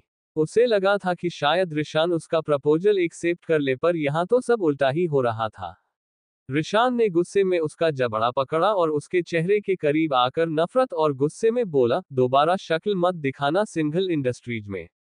और उसे पीछे की तरफ झटक कर केबिन से बाहर निकल गया। शिखा बुरी तरह थरथरा कर कांप रही थी। डर की सिलवटें उसके चेहरे पर उभर आईं। कहकर रिशान चुप हो गया। विधा अब तक सब ध्यान से सुन रही थी। तुमने मुझसे शादी के बदले एक डील की थी, तो अब तुम्हारी जमानत के बदले मैं भी एक डील करना चाहती हूँ। विधा ने मक्कारी से कहा तो रिशान उसे अनिश्चितता से घूरने लगा। क्या मतलब? मुझसे डील? रिशान ने तपाक से पूछा। हाँ, रिहाई के बदले मुझे आजादी। मतलब हमारा डाइवोर्स। विधा ने कठोर लहजे में कहा तो रिशान एक पल को चिहुन उठा। तो क्या इस तरह उनका रिश्ता खत्म होगा? नेवर विधा रायचंद, जब तक मेरा मोटिव नहीं पूरा होता डाइवोर्स, तो क्या मैं तुम्हें खुद से दूर भी नहीं जाने दूंगा। रिशान ने हट भरे लहजे में हल्की मुस्कान के साथ कहा तो विधा थोड़ी हैरान रह गई। उसे लगा था कि शायद रिशान मान जाए, पर वो बिल्कुल जुदा था उसकी सोच से। तुम्हें करना होगा, क्योंकि डाइवोर्स बहुत आसानी से मिल जाएगा। वजह तुम्हारा गुनहगार होना ही है, कहकर विधा पलट गई। रिशान उसे घूरता रहा। विधा जा चुकी थी। शाम होने को थी। विधा ने डाइवोर्स केस फाइल कर दिया था। मीडिया विधा और नीरद को कवर करने को उतावली हुई जा रही थी। मीडिया में अब तक ये बात आग की तरह फैल गई थी। सिंघल विला में भी सब ये सुनकर भौंचक गए थे, खासकर दिशांत। पर भाभी, रिशान ऐसा नहीं है। वो इतनी घिनौनी हरकत नहीं कर सकता, दिशांत ने अचकचा कर कहा। उसे यकीन नहीं हो रहा था कि विधा रिशान के बारे में गलत सोच सकती थी। कैसे मानूं? जो शख्स लड़कियों की तस्करी करता है, जिसने खुद मुझसे जबरदस्ती शादी की है, वो ये नहीं कर सकता। ये उसका पेशा है दिशांत। तुम्हारा दोस्त इससे भी कहीं ज्यादा गिरा हुआ है। विधा ने नफरत से कहा तो दिशांत ने मुठ्ठियां भींच ली और अनिश्चितता से विधा को घूरने लगा। भाभी, आप ऋषु के बारे में ये सब सोच भी कैसे सकती हैं? लायक तो आप नहीं है उसके। अच्छा हो कि ये डाइवोर्स हो जाए। कम से कम मेरा ऋषु आपके जाल से तो बच जाएगा। दिशांत ने गुस्से में कहा तो विधा जानबूझकर बुरा मुंह बनाते हुए वहां से चली गई। तब तक नीरद नीचे आए। प्रेस वाले बाहर इकट्ठा हैं। चलो विधा, नीरद ने विधा की तरफ देखकर कहा तो दिशांत गुस्से में पैर पटकते हुए वहां से चला गया। अंकुश भी उनके साथ चला गया। बाहर पूरी भीड़ इकट्ठा थी प्रेस कॉन्फ्रेंस के लिए। विधा और नीरज जैसे ही वहां पहुंचे, सबके ताबड़तोड़ सवाल उठने लगे। सर, क्या आप अब भी रिशान रायचंद को बचाएंगे? क्या अपना बेटा कहेंगे? मैम, क्या ये सच है कि आप रिशान रायचंद को डाइवोर्स दे रही हैं? आपकी तो लव मैरिज हुई थी ना? तमाम सवालों का तांता लगा हुआ था। नीरद ने नफरत से विधा की तरफ देखा। देखिए, गुनहगार बस गुनहगार होता है। मैंने रिशान को अपना बेटा समझा, पर क्या कर सकते हैं। उम्मीद है कि उसे जल्द से जल्द कड़ी सजा मिले बस। नीरद ने जवाब दिया तो सब सन्न रह गए। दिशांत और सोम मुंह फाड़े नीरद को देख रहे थे। कहाँ दिशांत ने सोचा था कि नीरद रिशान को बचाने की कोशिश कर रहे हैं, पर यहाँ तो नीरद खुद उससे अपना पल्ला झाड़ना चाहते हैं। आपने सही सुना है। अब भला एक रेपिस्ट के साथ रिश्ता रख मैं शिखा को भी शर्मिंदा करूंगी। समाज में हर रोज ऐसे ही केस उभरते हैं, पर दब कर रह जाते हैं। हम सबको शिखा कौशिक से सीख लेनी चाहिए कि हालात कैसे भी हों, पर हमेशा लड़ना चाहिए। मैं शिखा के साथ हूं, विधा ने कड़े और तल्ख लहजे में कहा तो रीना और बाकी सबको गहरा सदमा लगा। क्या था ये? 2-4 सवालों जवाबों के बाद गार्ड्स ने मीडिया कर्मियों को गेट से बाहर किया और दरवाजा बंद हुआ। रीना और दिशांत धधकती नजरों से दिशांत को घूर रहे थे। ये क्या किया आपने? रिशान हमारा बच्चा है और आपने उसके ही खिलाफ जहर उगला। क्या हो गया है आपको? रीना की आंखों से आंसू छल छला उठे। पूर्वी भी हैरानी से देख रही थी। माना कि भाभी पर आई है, वो ऋषु से अनजान है, पर आप तो जानते हैं न कि ऋषु ने कुछ नहीं किया। वो निर्दोष है। फिर आप ऐसा कैसे कर सकते हैं? दिशांत गुस्से में फट पड़ा। उसका मन हुआ कि नीरद को इसी वक्त 2-3 तमाचे जड़ दे। तुम भी मान लो दिशांत की यही सच है, विधा ने बेपरवाही से कहा और कमरे में चली गई। तुम भूल रहे हो दिशांत कि मैं इसके अलावा मेयर भी हूं। मैं किसी गुनहगार का साथ नहीं दे सकता, चाहे वो रिशान ही क्यों ना हो। और हमारे पास सच साबित करने का कोई तरीका भी तो नहीं है कि हम रिशान को बचा सकें। तो कम से कम अपनी कुर्सी तो बचा सकता हूं ना, नीरद ने सख्ती से कहा और वो भी अंदर चले गए। दिशांत गुस्से में तिलमिला उठा। मैं बचाऊंगा अपने रिशु को, कहकर वो कार में बैठा और बाहर निकल गया। रीना ने अपने आंसू पोंछे और सोम की तरफ देखकर बोली, सोम देखो दिशांत को, कहीं कुछ ऐसा वैसा न कर बैठे, समझा बुझाकर घर लाना। रीना ने कहा तो सोम भी उसके पीछे ही निकल गया। मैंने तो पहले ही कहा था कि ये लड़की ठीक नहीं है, इसके आते ही घर में क्या से क्या हो गया, पर मेरी सुनता कौन है। और चढ़ाओ उस विधा को, खुद रिशान ने भी तो सबको उसके हवाले से चेताया था, अब जेल में पड़ा भुगते। नेहा ने भुनभुना कर कहा तो रीना चुप ही रही। सच तो कह रही थी वो। रीना सोचने पर मजबूर हो गई कि कहीं उनका फैसला गलत तो नहीं था, कहीं विधा को सब सच बताकर उन्होंने गलत तो नहीं किया। वो अंदर ही अंदर कांप गई ये सोचकर कि विधा गलत लड़की तो नहीं है रिशान के लिए। विधा कमरे में बैठी कुछ सोच रही थी कि नीरद गुस्से में पैर पटकते हुए वहां पहुंचे। तुम करना क्या चाहती हो? मीडिया के सामने रिशान को कितना बुरा कहा, क्या अब तुम कपूर का बदला ले रही हो? आखिर हो तो उनका ही खून, नीरद ने बिफरते हुए कहा तो विधा अनिश्चितता से उन्हें देखने लगी। बस आपको वही करना है जो कहा है, विधा ने कहा तो नीरद बुरी तरह कुढ़ गए। मेरे अपने ही घरवाले मुझसे लड़ रहे हैं, रीना को क्या जवाब दूं? तुम मुझे ब्लैकमेल कर रही हो, मेरी मजबूरी का फायदा उठा रही हो, नीरद ने विधा को गुस्से में घूरकर कहा।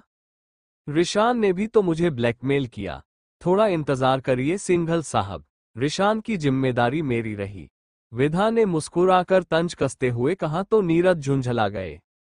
अगर रिशान जेल से नहीं छूटा तो तुम नहीं जानती कि मैं क्या करने वाला हूं, नीरद ने उसे धमकाते हुए कहा। और मैं क्या कर सकती हूं ये तो आप देख चुके हैं, अच्छा होगा कि मुझे मेरा काम करने दें, विधा ने उसी लहजे में जवाब दिया तो नीरद फर्श रौंदते बाहर निकल गए। विधा ने एक गहरी सांस खींची, सब कितना उलझ गया था, वो अब आगे सोचने लगी। चैप्टर 18 विधा का प्लान बात हर किसी तक फैल चुकी थी। नीरद ने एक आखिरी कोशिश की शिखा से मिलकर बात सुझाने की, पर नतीजा शून्य ही रहा। वो कतई तैयार ही नहीं थी। रात घिर चुकी थी और सबके दिमाग में दर्द और खौफ के बादल भी परत दर परत जमते जा रहे थे। बहुत कुछ था जो अंदर ही अंदर कचोट रहा था। रिशान का गिरफ्तार होने की खबर स्वीकार करना आसान भी नहीं था। पुलिस स्टेशन में रिशान से मिलने एसपी विजय कुमार पहुंचे, जो उससे अभी सुबह ही तो मिले थे। सामान्य तफ्तीश करने की वजह देकर वो रिशान के सेल में जा पहुंचे। हवलदार ने गेट खोला और चला गया। एसपी, रिशान ने हैरानी से अपनी भौहें सिकोड़ी। मैं रास्ते में था जब आपकी गिरफ्तारी की खबर सुनी। अगर आप कहें तो मैं खुद ये मामला हल करूं, क्योंकि केस बहुत पेचीदा है और सारे सबूत आपके खिलाफ। एसपी विजय ने गंभीरता से कहा। रिशान ने पल भर को पलकें भींच ली। नहीं, मैं किसी भी तरह ये बात उजागर नहीं करने दे सकता। तुम्हें जाना चाहिए, क्योंकि ये सलाखें मुझे मेरी मंजिल तक पहुंचने से नहीं रोक सकती। जरूरत पड़ी तो खबर करूंगा, रिशान ने साफ इनकार कर दिया। मिस्टर सिंघल और आपकी पत्नी विधा रायचंद ने आपके खिलाफ ही मीडिया को उकसाया है। मिसेज रायचंद तो डाइवोर्स केस तक फाइल कर चुकी है। आपको अब भी लगता है कि मेरी जरूरत नहीं है। बात लंबी खींच रही है। और रही डाइवोर्स की बात, तो अभी आपके ऊपर जो भी चार्जेस लगे हैं उनके बेसिस पर मिसेज रायचंद को डाइवोर्स मिल भी जाएगा। एसपी विजय ने एक और पहलू बताया तो रिशान ने हैरानी से अपनी आंखें भींच ली। उसे ये बात तो नहीं पता थी। तुम्हें तो सब पता है ना, मेरे विधा से शादी करने का रीजन। उसे जो करना है करने दो, पर तुम्हें इन्वॉल्व नहीं होना। मैं सिर्फ खुद को जेल से रिहा करने के लिए इतना बड़ा रिस्क नहीं ले सकता। कपूर की नकेल कसनी ही होगी। रिशान ने फिर भी मना कर दिया। एसपी विजय उसे कुछ देर तक अनिश्चितता से घूरता रहा। मैं आस्था मैम को इन्फॉर्म कर देता हूं कि आप अभी सरेंडर करने को तैयार नहीं है। एसपी विजय ने रिशान को मनाने की एक दूसरी चाल चली, पर रिशान कहां फंसने वाला था। वो हल्के से मुस्कुरा उठा। आस्था को भी पता चल गया। देन, मैं उसे हैंडल कर लूंगा। मेरा आखिरी डिसीजन, किसी को इन्वॉल्व नहीं होना है, रिशान ने उसे घूरकर कहा तो विजय चुप हो गया। वो तुरंत सेल से बाहर निकल गया। रिशान गहरी सोच में डूब गया। विधा ने अपनी जैकेट पहनी और तुरंत वीना को कॉल किया। हाँ, कहाँ है तू? विधा कमरे से बाहर निकलने ही वाली थी और बोली। ठीक उस सीक्रेट गेट से थोड़ा अंदर जंगल में, वीना ने चारों तरफ देखते हुए कहा। वो इस वक्त जंगल की गहराई में जीप लिए खड़ी थी, साथ ही निशान भी था। Okay, I am coming with in 10 minutes, विधा ने कहा और चारों तरफ देखने लगी। सिंघल विला की चौकसी बढ़ा दी गई थी। विधा ने चारों तरफ नजर दौड़ाई और फिर गार्डन से छुपते छुपाते कंपाउंड की तरफ बढ़ गई। रास्ता लगभग साफ था। सोम ने विधा को देखा जरूर पर नजरअंदाज कर दिया। विधा ने हड़बड़ी में जुगत लगाकर लॉक्ड डोर को खोला और बाहर निकल गई। रात घनी थी और निचाट अंधेरा फैला था बाहर। विधा ने एक गहरी सांस खींची और पीछे पलटकर देखा। उसने तुरंत अपना चेहरा स्कार्फ से ढका और जंगल की तरफ बढ़ गई। कुछ ही दूर अंदर पहुंचने पर उसे वीना और निशान मिल गए। वीना ने झट से विधा को गले लगाया। थैंक गॉड तू पहुंच गई। मुझे तो डर था कि कहीं रिशान या उसका वो सरू दोस्त दिशांत तुझे न पकड़ ले, वीना अलग होते हुए बोली। रिशान अभी भी जेल में है और दिशांत अपसेट है, विधा ने कहा। पर विधा, हो सकता हो कि ये सब सच हो। आई मीन रिशान एक तरह से इतना बड़ा नाम है, उसके लिए लड़कियों के बारे में ऐसी सोच रखना या फिर ऐसा करना। निशान कह ही रहा था कि विधा ने उसे गुस्से में घूरा। अंधेरे में भी निशान ने विधा के चेहरे पर गुस्सा साफ देखा। निशान, वो ऐसा नहीं है। वो गोली चलाना जरूर जानता है पर गोली की नोक पर किसी को मजबूर नहीं करता, विधा ने सख्त लहजे में कहा तो दोनों अनिश्चितता से उसे घूरने लगे। तुझे नहीं लगता कि उसका ज्यादा ही फेवर ले रही है? वीना ने चिढ़कर कहा। ये सच है वीना, भला मुझे उस हिटलर का फेवर लेने की क्यों सूझेगी? विधा ने नकारते हुए कहा और जीप में बैठ गई। निशान ने ड्राइविंग सीट संभाली और वीना पिछली सीट पर जा बैठी। विधा ने कह तो भले दिया था पर यह सवाल उसे भी अंदर तक झिंझोड़ गया। सच था कि एक बारगी उसके मन में ये ख्याल क्यों नहीं आया कि रिशान गलत कर सकता है। जीप अंधेरी सूनी सड़कों पर भागी जा रही थी। तुम स्योर हो कि जो करने जा रही हो वो होकर रहेगा, क्योंकि ये बेहद मुश्किल है? निशान ने विधा की तरफ देखकर पूछा। कोशिश किए बिना तो हार नहीं मान सकती पर मुझे यकीन है कि कोई तो रिशान को जानबूझकर फंसाना चाहता है। मुझे तो ये बात खल रही है कि रिशान आखिर चुप क्यों है। वो खुद को सही साबित कर सकता है पर कुछ तो है जिसकी वजह से वो चुप है, विधा ने अपने दिमाग पर जोर डालते हुए कहा। एक ही झटके में रिशान के साथ हुई हर मुलाकात उसके जहन में किसी चलचित्र की भांति तैर गई। रिशान, तुम्हें नहीं लगता कि तुम उस पर कुछ ज्यादा ही भरोसा कर रही हो? आई मीन वो कोई सुपर हीरो तो है नहीं जो हर मुश्किल चुटकी में हल कर देता है, निशान ने चिढ़कर कहा तो वीना भी हंस पड़ी। वो रिशान रायचंद है। सुपरमैन जैसे मैजिकल पावर्स जरूर न हो पर उसका दिमाग उससे भी कहीं तेज चलता है, विधा ने एक बार फिर उन दोनों पर हुए हमले का वाकया याद करते हुए कहा। कहीं तुझे सच में उससे प्यार तो नहीं हो गया? उसी का नाम अलापे जा रही है अब की, वीना ने चिढ़कर कहा। विधा बुरी तरह चिहुन को थी। प्यार? रिशान से? वो धीरे से बुदबुदाई की बगल बैठा निशान भी नहीं सुन पाया। उसे याद आया कि रीना ने भी तो यही कहा था। उसने तुरंत अपना सिर झटका। नहीं, वो भला उससे प्यार कैसे कर सकती है? हिटलर से? इम्पॉसिबल। उसके दिमाग के हर कलपुर्जे एक साथ चल पड़े। नहीं, इससे पहले कि वो रिशान की तरफ अट्रैक्ट हो उसे इस रिश्ते से हर हाल में निजात पानी ही थी।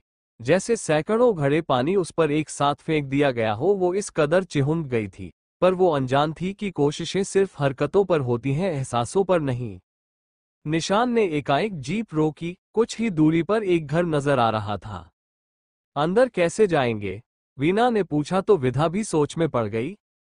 मैं और वीना एनजीओ की तरफ से आया कहकर बाहर गार्ड्स को उलझाकर रखेंगे और तुम वो छोटी दीवार फांदकर अंदर चली जाना।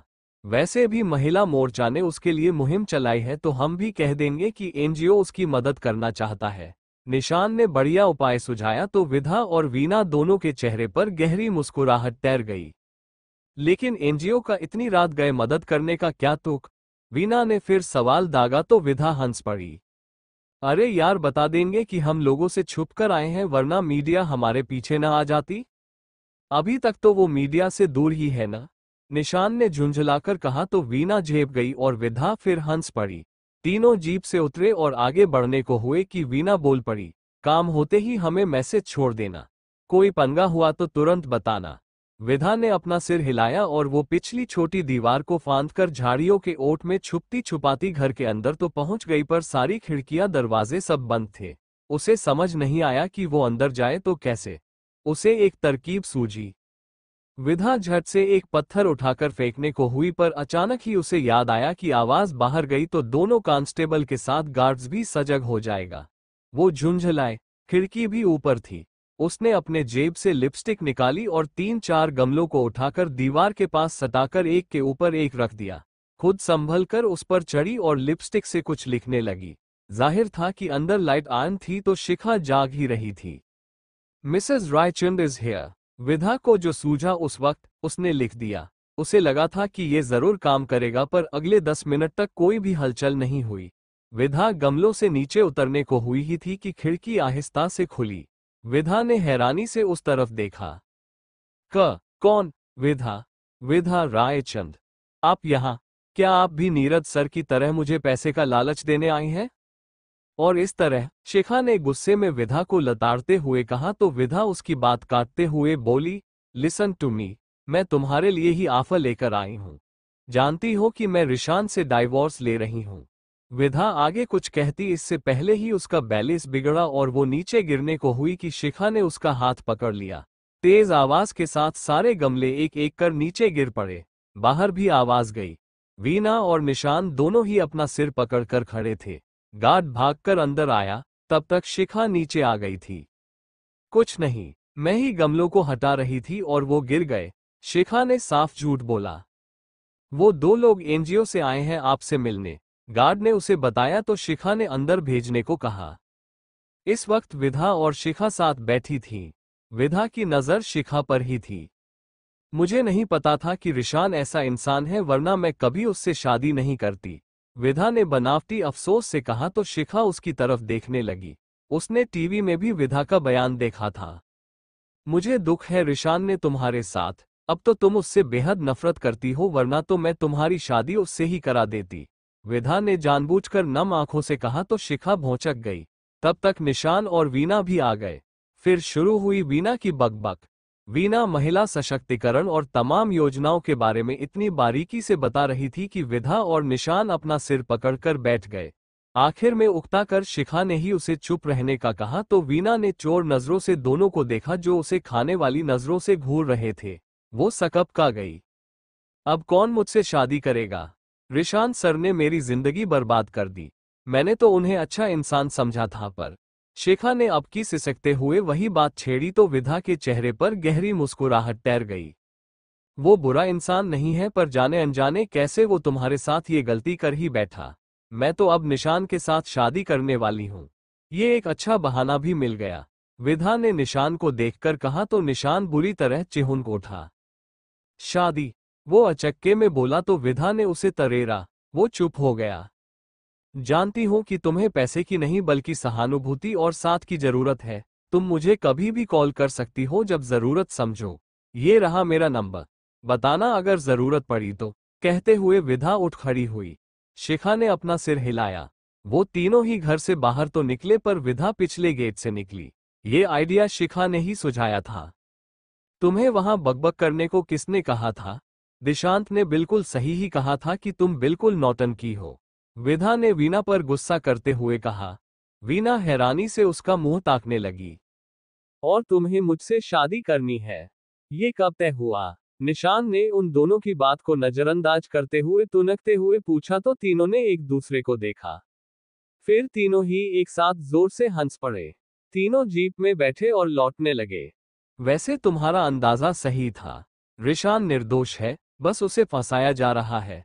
निशान ने कहा तो विधा बोल पड़ी। देखना, ये शिखा मुझे जरूर कॉल करेगी, क्योंकि इसे जो चाहिए उसी का लालच मैंने इसे दिया है। जब रिशान ने मुझे पूरी बात बताई तभी मुझे अंदाजा हो गया था कि कोई शिखा के कंधे पर बंदूक रखकर गोली चला रहा है। विधा ने अपना दिमाग चलाते हुए कहा। पर कौन? वीना एकाएक पूछ पड़ी। इस पर विधा ने अपने कंधे उचका दिए। विधा गहरी सोच में डूब गई। कहीं ना कहीं रिशान ने उसके ख्यालों में अपनी जगह जरूर काबिज कर ली थी। चैप्टर 19 घर का भेदी कौन? विधा ने जैसे ही कंपाउंड में बने सीक्रेट डोर को जंगल की तरफ से खोलने की कोशिश की तो उसका दिल धक्का रह गया। डोर दूसरी तरफ से लॉक था, मतलब किसी को पता चल गया। वो थोड़ा घबरा गई। उसने फोन पर टाइम देखा तो 11:30 बज रहे थे। निशान और वीना जा चुके थे। विधा ने चारों तरफ गहरी नजर डाली। घना जंगल और कीट पतंगों की मरमरती ध्वनि। उसका दिल हौलकर बाहर आने को बेताब था। उसने नीरद को फोन करने का सोचा पर रुक गई। तभी दूसरी तरफ से दरवाजा खुला। वो हैरानी से उस तरफ देख रही थी पर इस निधर अंधेरे में कुछ नजर नहीं आया। विधा ने अपने फोन की फ्लैशलाइट ऑन की। ये क्या? वो चौंक गई। ये सामने अंकुश खड़ा था। अंदर आ जाइए वरना किसी को पता चल जाएगा, अंकुश ने दरवाजे से हटते हुए कहा तो विधा जल्दी से अंदर आए। तुम्हें कैसे पता कि मैं बाहर थी? विधा ने अपनी हैरानी जाहिर करते हुए पूछा तो अंकुश ने एक बार बाहर की तरफ नजर डाली और फिर बोला, मैंने आपको जाते हुए विंडो से देख लिया था। आपके जाने के कुछ देर बाद ही दिशांत ने गेट लॉक कर दिया, अंकुश ने कहा तो विधा ने राहत की सांस ली। विधा बिना कुछ कहे ही आगे बढ़ी पर रुककर फिर पीछे पलटकर अंकुश को सवालिया नजरों से देखने लगी। डोंट वरी, ये बात सिर्फ मेरे और आप तक ही रहेगी। मैं किसी से कुछ भी नहीं कहूंगा, अंकुश ने कहा तो विधा ने जवाब में बस छोटा सा थैंक्स ही कहा। वो चुपचाप दबे पांव अपने कमरे में आ गई। एक गहरी राहत की सांस खींचकर उसने एक बार फिर सब कुछ सिरे से सोचना शुरू किया। जाने क्यों बार बार उसके मन में रीना और वीना की बातें उथल पुथल मचा रही थीं। वो ना चाहते हुए भी रिशान के बारे में सोचने ही लगी। उसने जैकेट निकाली और सीधे वॉशरूम की तरफ चली गई। शावर लेकर लौटी तो कॉफी का मन हुआ। किचन में पहुंची तो पूजा अब तक बैठी थी। भाभी, आइए मैं खाना लगा दूं आपके लिए। जैसे ही पूजा ने विधा को देखा तो उठते हुए बोली। नो थैंक्स पूजा, मुझे भूख नहीं है, बस कॉफी की तलब लगी है, विधा ने कहा तो पूजा झट से उसके लिए कॉफी तैयार करने लगी। आज घर में नेहादी के अलावा किसी ने कुछ भी नहीं खाया, और अब आप भी, पूजा ने विधा को बताया। विधा वहीं स्लैब से टिक कर खड़ी थी। दिशांत ने खाया, रीना आंटी ने भी नहीं, विधा ना चाहते हुए भी सवाल कर गई। नहीं, रीना मैम तो बहुत परेशान है, पूर्वी उनके साथ ही है। वैसे एक बात कहूं भाभी आपसे, जानती हूं कि मेरी औकात उतनी नहीं है पर अगर आपकी, पूजा ने कॉफी का मग विधा को थमाते हुए कहा तो विधा ने तुरंत कहा, प्लीज पूजा, अगर भाभी कहती ही हो तो अब बता भी दो। आपको रिशान भाई से डाइवोर्स नहीं लेना चाहिए। वो ऐसे नहीं है, आप दोनों साथ में अच्छे लगते हैं। आपने उनके बारे में जो कहा वो सब उन्हें करीब से न जानने समझने की गलती में कहा। मैं यहाँ सालों से काम कर रही हूँ, मैंने आज तक रिशान भाई को किसी के साथ बदसलूकी करते नहीं देखा है। रीना मैम हमेशा उनकी परवाह करती हैं बिल्कुल बच्चे की तरह। ये परिवार ही एकदम अलग है, सब एक दूसरे के लिए अपनी फिक्र लगाव छुपा लेते हैं। पूजा ने एक गहरी मुस्कुराहट के साथ सब याद करते हुए बताया तो विधा उसके चेहरे को देखने लगी। कई वजहें होती हैं पूजा, कभी कभी कुछ गलत फैसले ही सही फैसलों की राह खोलते हैं। जाओ सो जाओ तुम भी, विधा ने गहराती आवाज में कहा तो पूजा नासमझी से उसे देखने लगी। जानती हूं कि हिटलर ऐसा नहीं कर सकता, विधा ने हल्के से मुस्कुराकर कहा तो पूजा भी मुस्कुरा उठी। विधा अपने कमरे में आ गई। बाहर हल्की बूंदाबांदी शुरू हो चुकी थी। विधा के दिमाग में तमाम उलझनें भी बूंदों की तरह तेज होती जा रही थीं। उसकी नजर अनायास ही बेड की तरफ चली गई। रिशान की याद भी अनायास ही उसके दिल के बंद दरवाजों से आहिस्ता से अंदर आ गई। उसने नजरें फेरी और गहरी सांस लेकर सोफे पर लेट गई। ये अगला दिन था। सबके चेहरे पर शिकन की लकीरें गहरा चुकी थीं। सबने अन्य ढंग से नाश्ता किया। विधा तुरंत कमरे से बाहर निकली क्योंकि रात में बहुत देर से नींद आने के कारण सुबह उसकी आंख लग गई थी। दिशांत ने कड़वाहट से नजरें फेर ली।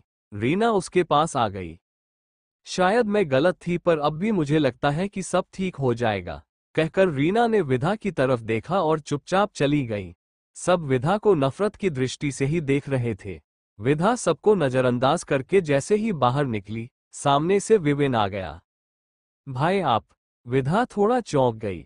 हाँ मैं, ये तुमने इतनी जल्दी डाइवोर्स केस फाइल भी कर दिया? विधा कहीं जल्दबाजी तो नहीं कर रही तुम? विवेन ने गंभीरता से पूछा तो विधा चुप हो गई। भाई प्लीज मुझे अभी इस बारे में कोई भी बात नहीं करनी, विधा ने जानबूझकर बात टालने की नियत से कहा। ठीक है पर मैं हमेशा तेरे साथ हूं, लेकिन इतना जरूर कहूंगा कि मुझे लगता है रिशान ऐसा नहीं कर सकता। बाकी तो उसे मुझसे ज्यादा समझती है। Take care. विवेन ने उसके सिर पर प्यार से हाथ रखा और फिर चला गया। विधा जैसे ही कार की तरफ बढ़ी कि सोम आ गया। भाभी, मैं ड्राइव करता हूं, आप बैठ जाए, कहकर सोम ने ड्राइविंग सीट संभाली और विधा चुपचाप कार में बैठ गई। दिशांत ने भेजा ना? विधा ने पूछा तो सोम ने अपना सिर हिला दिया। विधा अब चुपचाप बाहर देखने लगी। विधा इस वक्त एनजीओ में थी जब उसका फोन बजा। उसने जैसे ही अननोन नंबर देखा तो रिसीव कर लिया। हेलो, विधा अनिश्चितता से बोली। मिसेज रायचंद, मैं शिखा बोल रही हूं। अगर आप चाहें तो हम मिल सकते हैं, शिखा ने कहा। विधा चौंक पड़ी। ओके, आधे घंटे में तुम्हारे घर मिलते हैं, विधा ने जल्दबाजी में कहा और फोन बैग में रखकर बाहर की तरफ निकली कि वीना पहुंच गई। क्या उसका फोन आया था? वो मान गई? वीना ने हड़बड़ाहट में पूछा। हाँ, मिलकर बताती हूँ, विधा ने कहा और सोम के साथ उसके घर की तरफ निकल गई। सोम हैरान भी था कि विधा क्या कर रही थी। जब तक मैं न कहूं तुम दिशांत या किसी को भी हमारे यहाँ होने के बारे में नहीं बताओगे, विधा ने सोम को चेताया और खुद अंदर चली गई। अंदर शिखा बेसब्री से उसका ही इंतजार कर रही थी। विधा के अंदर आते ही वो थोड़ा निश्चिंत हुई। आइए बैठिए मिसेज रायचंद। विधा बैठ गई। बताओ, क्या सोचा तुमने? विधा ने अपनी अधीरता छुपाते हुए पूछा। अगर रिशांत सर मुझसे शादी करने को राजी हो तो मैं अपना केस वापस ले लूंगी, शिखा ने गहरी सांस खींचकर कहा तो विधा मन ही मन मुस्कुरा उठी। रिशान को इसके लिए मैं राजी कर लूंगी पर वो सबूत, विधा ने दुख जताते हुए कहा तो शिखा तपाक से बोल पड़ी। वो सब झूठे हैं। मैं तो हमेशा से रिशान सर से ही प्यार किया पर उनकी तरफ से मेरे लिए कोई फीलिंग्स ही नहीं रही तो मजबूरन मुझे ये करना पड़ा। उन्होंने कभी मेरे साथ कोई गलत हरकत नहीं की, शिखा ने एकाएक कहा तो वह खुद भी घबरा गई पर विधा बिल्कुल शांत बैठी रही। मैं अपना फैसला नहीं बदलूंगी। तुम और रिशान साथ आते हो तो मुझे कोई आपत्ति नहीं। विधा ने उन दोनों के लिए खुश होने का नाटक किया तो शिखा अब निश्चिंत हो गई। आप बहुत अच्छी हैं मिसेज रायचंद। मुझे दुख है कि मेरी वजह से रिशान सर को इतना ट्रबल हुआ, शिखा ने चहकते हुए कहा। पर समझ नहीं आया कि नीरद अंकल ने जब रिशान को ऑफिस बुलाया था तो मिले क्यों नहीं? विधा हर दुविधा और सवाल खत्म करना चाहती थी। वो इसलिए क्योंकि उन्होंने कोई मैसेज छोड़ा ही नहीं था। दरअसल वो एक मीटिंग के सिलसिले में बिजी थे और उनका फोन केबिन में ही छूट गया था। मौके का फायदा उठाकर मैंने रिशांत सर को मैसेज किया और वो ऑफिस भी आ गए, शिखा ने बड़े गर्व से कहा जैसे कुछ बहुत बेहतर किया हो उसने। ठीक है, फिर कल कोर्ट में तुम सबके सामने ये बात खुद बताओगी। डाइवोर्स के बाद मेरा और रिशान का रिश्ता खत्म। पर अभी इसके बारे में किसी से कुछ मत कहना वरना बात अगर नीरद अंकल या घर वालों तक पहुंच गई तो वो ऐसा नहीं होने देंगे। फिर तुम्हारी और रिशान की शादी, विधा ने उठते हुए कहा तो शिखा उसे दरवाजे तक छोड़ने आए। बिल्कुल नहीं मिसेज रायचंद, मुझे पता है। आप निश्चिंत रहिए, शिखा ने कहा तो विधा चुपचाप कार में बैठ गई। सोम ने उससे कुछ भी नहीं पूछा। जैसे ही सोम और विधा कुछ आगे गए कि अंकुश भी अपनी कार उनके पीछे लेकर चलने लगा। कुछ दूर आकर उसने कार रोक दी। हेलो। हाँ सर। विधा मैम कल रात भी कहीं गई थी सबसे छुपकर और आज मैंने पीछा किया तो पता चला कि वो शिखा कौशिक से मिलने आई थी। अंकुश ने किसी को फोन मिलाकर बताया। शिखा कौशिक से? पर क्यों? दूसरी तरफ वेद कपूर थे। वो चौंक उठे। शायद वो शिखा से कुछ पूछताछ करने गई हो, पर शिखा ने तो मुझे कुछ नहीं बताया, वेद कपूर ने सोचते हुए कहा। आप पता कर लीजिएगा पर अब विधा मैम यहाँ रुकने से रही। उन्होंने डाइवोर्स लेने का फैसला कर लिया है। घर में सब नाराज भी थे पर उन्होंने किसी की परवाह नहीं की, अंकुश ने बताया तो वेद कपूर के चेहरे पर मुस्कुराहट तैर गई। मैंने कहा था कि मैं अपनी बेटी को वापस पालूंगा, वो खुद अपनी मर्जी से मेरे पास आएगी। ठीक है, उस पर नजर रखना और मुझे खबर करते रहना, वेद ने कहा तो अंकुश ने सिर हिला दिया। उसे याद आया कि उस रात जब विधा वीना से मिलने गार्डन में पहुंची थी तब वही वेद कपूर से बात कर रहा था। कल रात भी उसने ही विधा पर नजर रखी थी, तभी उसे पता था कि दिशांत ने डोर बंद कर दिया था। वो विधा की मदद और जासूसी कर रहा था। वेद के कहने पर अंकुश अब विला की तरफ लौटने लगा। वेद कपूर ने तुरंत शिखा को फोन किया। विधा क्यों आई थी तुम्हारे पास? और कहीं तुमने उसे सच तो नहीं बताया ना? वेद कपूर सख्त लहजे में कहा तो शिखा एक पल को सकपका गई। अरे नहीं सर, वो तो बस रिशांत सर के किए पर शर्मिंदा है और मुझे एनजीओ का सपोर्ट दिलाने का भरोसा जताने आई थी। उन्हें तो यही लगता है कि रिशांत सर ने गलत किया है मेरे साथ। शिखा ने साफ झूठ कहा तो वेद कपूर थोड़ा निश्चिंत हुए क्योंकि विधा के यहाँ होने की संभावना जरूर बनती थी, पर वो एक दूसरा पहलू भूल गए। ठीक है, कल कोर्ट की हियरिंग है, ध्यान रखना कि कुछ गड़बड़ ना हो, वेद कपूर ने कहा तो शिखा ने हामी भर दी। मैंने अपना बदला इतने चुपके से लिया है नीरज सिंघल की तुम्हारी गर्दन भी मरोड़ दी, पर शिखा के हाथों तुम कभी जान ही नहीं पाओगे कि ये मैंने किया है। मेरी बेटी को इस खेल में शामिल करने का और खामियाजा भुगतना होगा तुम्हें। विधा को वापस पाकर तो रहूंगा ही, पर तुम्हें बर्बाद कर डालूंगा। सबको सजा मिलेगी। वेद ने फोन रखकर गुस्से में दांत पीसते हुए कहा। उनकी आंखों में सिर्फ बदला नजर आ रहा था। विधा और वीना साथ बैठे थे। निशान भी तब तक आ गया। काम हो गया, मान गई ना वो? निशान ने पूछा। हाँ, बहुत जल्दी। बस कल कोर्ट में वो रिशान के पक्ष में गवाही दे दे, वरना। विधा कह ही रही थी कि वीना बोल पड़ी। पर यार, अगर उसने हमें भी डबल क्रॉस किया तो?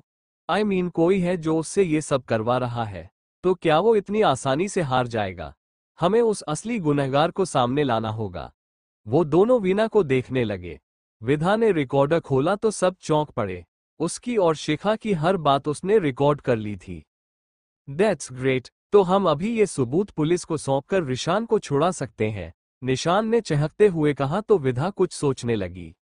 जिस आदमी ने शिखा की मेडिकल रिपोर्ट तक बदलवा दी है वो कोई मामूली शख्स तो हरगिज नहीं है। मैं बस इसलिए ये पुलिस को नहीं दे रही क्योंकि शिखा बस एक जाल में उलझ गई है। असली खेल तो कोई और खेल रहा है, विधा ने गंभीरता से कहा तो वीना नासमझी से उसे घूरने लगी। क्या मतलब? वीना ने पूछा। मतलब कि शिखा का रिशान पर क्रश है। वो उससे एक तरफा प्यार करती है, बस इसी बात का उसने फायदा उठाया है। शिखा को पैसों या रिशान से बदला नहीं लेना। वो तो बस रिशान की लाइफ में आना चाहती है। जैसे हमने उसे मैरिज का लालच देकर अपने जाल में फंसाया है, ठीक उसी तरह उस आदमी ने भी। विधा ने एक राज खोलते हुए कहा तो दोनों समझ गए। तो अब क्या करेगी तू? वीना ने पूछा। विधा फिर उसे कुछ बताने को हुई। वेद कपूर को भनक लगेगी कि उसका प्लान चौपट हो रहा है, या विधा का बना बनाया खेल बिगड़ जाएगा। चैप्टर 20 रिशान वापस लौटा। वीना और निशान दोनों विधा का चेहरा देख रहे थे। हमें पहले शिखा का सहारा लेकर असली कल्प्रिट तक पहुंचना होगा, विधा ने कहा तो दोनों ने अपना सिर हिलाया। पर कैसे? वो इतनी आसानी से कैसे बता देगी? वीना ने तपाक से पूछा। इसका भी जुगाड़ है न मेरे पास, विधा ने कहा। दोनों उसे घूरने लगे। तब तक दिशांत वहां आ पहुंचा। उसने सोम से पता किया था कि विधा इस वक्त यहां है। आप क्या करना चाहती हैं? मेरे भाई से आपकी क्या दुश्मनी है? मैंने और रीना आंटी ने आपकी कितनी मदद की, फिर भी? दिशांत गुस्से में फट पड़ा। दिशांत, तुम गलत समझ रहे हो, विधा ने कहा कि दिशांत उसकी बात काटकर बोल पड़ा। डाइवोर्स तो ले रही हैं ना आप उससे, फिर क्यों उसे उलझा रही हैं? विधा अनिश्चितता से उसे घूरने लगी। ए चंपक, कब से क्या बकबक किए जा रहे हो? एक बार उसकी सुन भी लो। और तुम्हारा दोस्त भी कोई मसीहा नहीं है, समझे? जबरदस्ती शादी की और अब अगर वो डाइवोर्स दे भी रही है तो गलत वो है। वीना कमर पर दोनों हाथ रखकर दिशांत से लड़ ही पड़ी। दिशांत भौचक्का सा विधा की तरफ देखने लगा। मैं डाइवोर्स के खिलाफ नहीं हूं, पर उन्हें शिखा से मिलकर उसे भड़काने की क्या जरूरत थी? दिशांत को लगा कि विधा शिखा की मदद कर रही थी। हाँ तो हम हर विक्टिम के साथ हैं, बोलो क्या कर लोगे? वीना उसकी तरफ बढ़ते हुए बोली। भाभी, इसको पहले कहो कि मुझसे दूर रहकर बात करे, सिर पर ही चढ़ी जा रही है। दिशांत पीछे हटते हुए गुस्से में बोला। विधा दोनों को लड़ता देख अपना सिर पकड़कर खड़ी थी।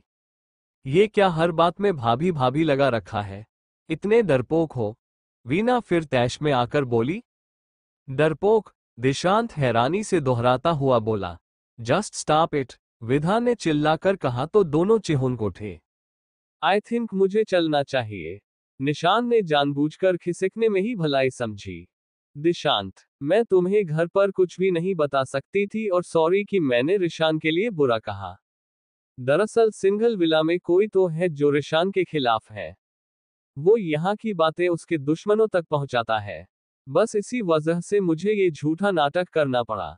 विधा ने दिशांत को सच बताया तो दिशांत की आंखें हैरानी से फैल गईं। क्या मतलब? वो तुरंत बोला।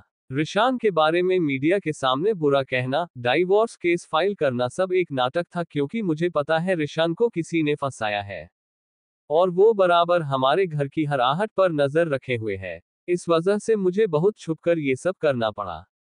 यहाँ तक कि नीरद अंकल ने रिशान के बारे में जो कुछ कहा वो सब भी बस दिखावा था। विधा ने सारा सच दिशांत को बता दिया तो दिशांत तो सन रह गया। वो विधा के बारे में कितना गलत सोचता रहा जबकि वो रिशान को जेल से बाहर लाने की हर मुमकिन कोशिश कर रही थी। आपको रिशु पर भरोसा है ना? दिशांत ने बड़ी उम्मीद से कहा तो विधा ने अपना सिर हिला दिया। न होने का सवाल ही नहीं उठता, कहकर उसने रिकॉर्डिंग चालू कर दी। दिशांत, विधा और शिखा के बीच हुई सारी बातचीत को सुनकर सदमे में था। बेवजह चीख रहे थे। अब तो चैन पड़ गया ना? वीना ने गुस्से में कहा तो दिशांत ने उसे घूरा। वो चुप हो गई। हम अभी पुलिस स्टेशन चलते हैं, दिशांत ने कहा तो विधा बोल पड़ी, नहीं, शिखा के साथ कोई और भी गुनहगार है, उसे भी सामने लाना होगा। विधा ने दृढ़ता से कहा तो दिशांत सोच में डूब गया। नहीं भाभी, उसका पता मैं लगा लूंगा पर पहले रिशान को जेल से बाहर लाना जरूरी है और रीना आंटी की तबीयत भी ठीक नहीं है, हमें चलना चाहिए। दिशांत ने जानबूझकर इस बात को टालने की कोशिश की तो आखिरकार विधा तैयार हो गई। उसने शिखा से तुरंत कांटेक्ट किया कि वो आकर अपना कन्फेशन दे दे, तो शिखा भी इसके लिए तैयार हो गई। सब मिलकर पुलिस स्टेशन की तरफ निकल गए। दिशांत ने सारे सबूत पुलिस को सौंपे। वो अपने साथ वकील भी लेकर आया था। जांचने परखने के बाद रिशान को सेल से बाहर लाने के लिए कह दिया। सब खुश हो गए। बस शिखा आकर अपना केस वापस ले ले, विधा ने उत्साहित होकर कहा। थैंक यू भाभी एंड आई एम सॉरी कि मैंने आपको गलत समझा, दिशांत शर्मिंदगी से बोला। दिशांत, तुम्हें माफी मांगने की जरूरत नहीं है। इससे ये बात तो प्रूव हो गई कि तुम रिशान की वाकई परवाह करते हो, उसके सच्चे दोस्त हो, विधा ने मुस्कुराकर कहा। उसे वाकई दिशांत पर गर्व महसूस हो रहा था। तभी हवलदार रिशान को लेकर आया। आपकी बेल हो गई है मिस्टर रायचंद। मुझसे गलती हो गई कि मैंने बस एक तरफा केस कर आपको अरेस्ट कर लिया। हालांकि ये केस एक तरफा मजबूत था ही, इंस्पेक्टर ने अफसोस से कहा जबकि रिशान ने कोई जवाब नहीं दिया। दिशांत झट से उसके गले लग गया। रिशु, जानता है ये सब भाभी ने किया है, वो उसके कान में फुसफुसाते हुए बोला तो रिशान की नजर अपने आप ही विधा पर चली गई। विधा दोनों हाथ बांधे उन दो ही देख रही थी। यार ये शिखा अब तक नहीं आई, वीना ने थोड़ा चिंतित होकर पूछा तो विधा ने रिशान ने अपनी पलकें हटा ली। रास्ते में होगी, विधा ने कहा और रिशान उसके करीब आ गया। वो कुछ कहता इससे पहले ही नीरद आ गए।